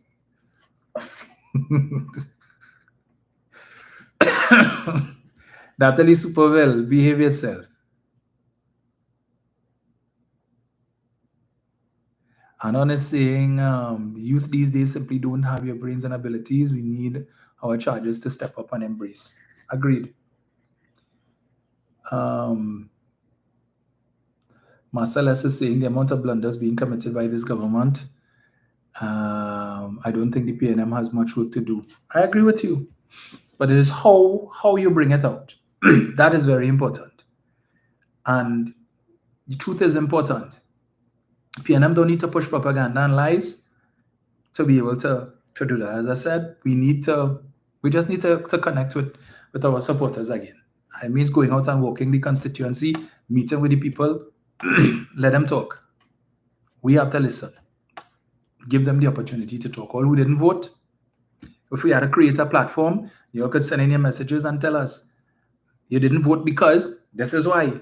That is important for us to know rather than we go in there to guess, well, it's because of this and because of that. We need to hear from you all. If you know you didn't vote, yes, PNM supporter and you didn't vote, tell us what it was that made you not vote. Right? And I'll just leave on this point, right? That a lot of the people who didn't vote and who are now upset with the option that we have, or the one option so far for leader. If you all had come out and vote, if you're not in support of the opposition leader, if you all had come out and vote and the party had won, your Stuart Chung would have been the Prime Minister today. And now you see all this all going on here, wouldn't have been an issue. All this would not have been an issue because he would have been the Prime Minister, and therefore everybody would have been just as how, because Kamala Persad-Bissessa's term as political leader of the UNC comes to an end next month.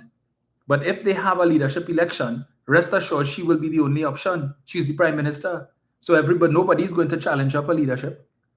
So for a lot of people who didn't vote for the PNM and contributed, your lack of a vote contributed to the party losing, and now you don't support Ms. Beckles-Robinson to lead the party, you have to take some blame for that, if that is your position. Because again, if the PNM had won, Stuart Chung would have been the Prime Minister, and more than likely he would have ended up being the leader of the party as well. So, come on.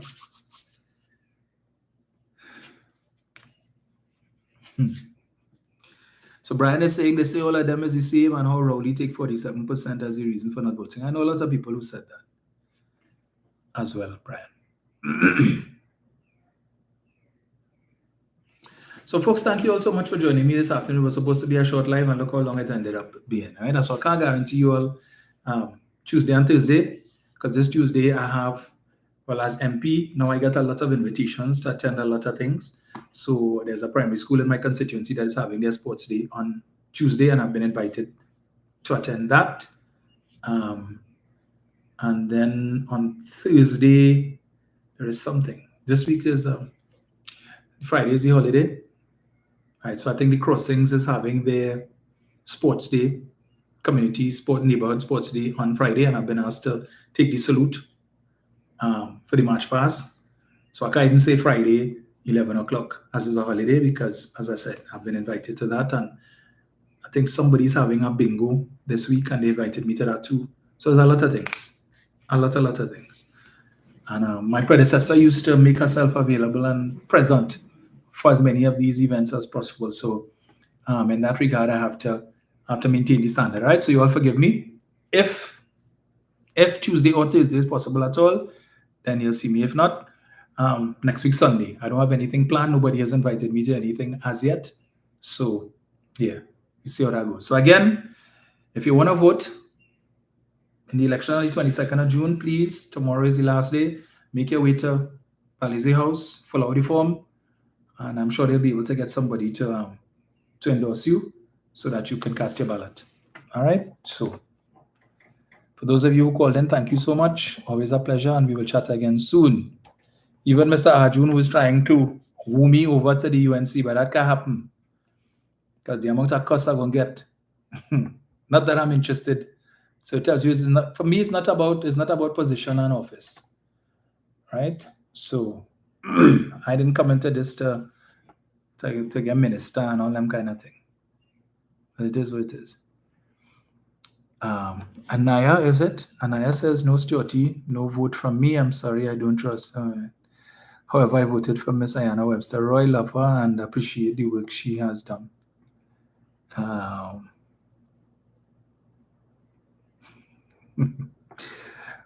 They get it all their heels, boy. Oh, God. Yes, Jenny, that is exactly what it is. That's exactly what it is.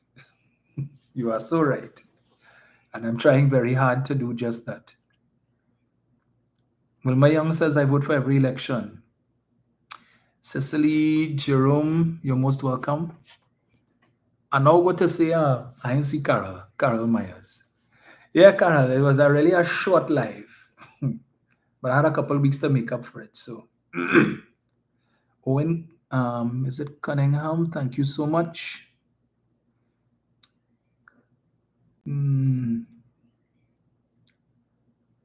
Gabriel G says, I'm sure lots of young people are looking on with conversations on this chat. and they will be the deciding factor. Our language, how we say and what we say, will direct their thoughts. I agree with you, Owen.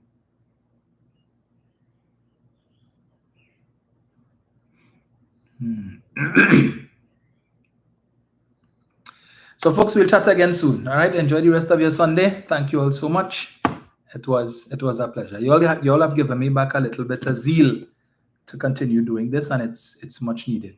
But rest assured, things are in the works, and we will fix our outreach to our supporters. Right? Both to listen and to provide you all with the information. So UNC supporters can come on social media and say, what the PNM do, and the PNM do nothing for the last 9 years, and give you 2 things and name 5 things that the PNM do and all of that. We will give you all the entire list and all the information that you need so you could be our social media ambassadors. All right? So take care. Vicky White says Malabar is in the house. Welcome, Vicky. Thank you, Enyabo. Alte. Michelle Gilbert Dunton. Thank you all so much. Ruth Fronten. Thank you. Elizabeth Ramtahal. And all of you guys. Thank you so much, Brandon Obrandi, Deborah Duranty, Andel George, and all of you guys. Pam Pam. In due course, Pam Pam. Maybe. Thank you all so much. My friend, Siobhan Goodridge. Welcome. I don't think I've ever seen Siobhan on before. That's my good friend. Thank you so much for joining. Yeah, Florence, that walking in the hot sun for all them months. Yeah. It did me some good weight-wise. Yeah. So.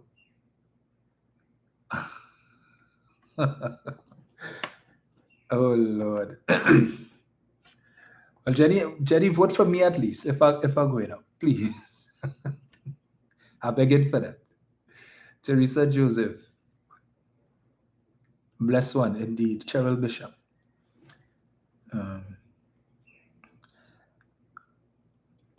I'll send it for you just now, Hayden. Francia Panchu. Mayaro is in the house. Welcome. Celestine Allen. Gemma Craig. Thank you all so much. We will chat again soon, folks. I see that it is needed. Yeah, so enjoy the rest of your Sunday.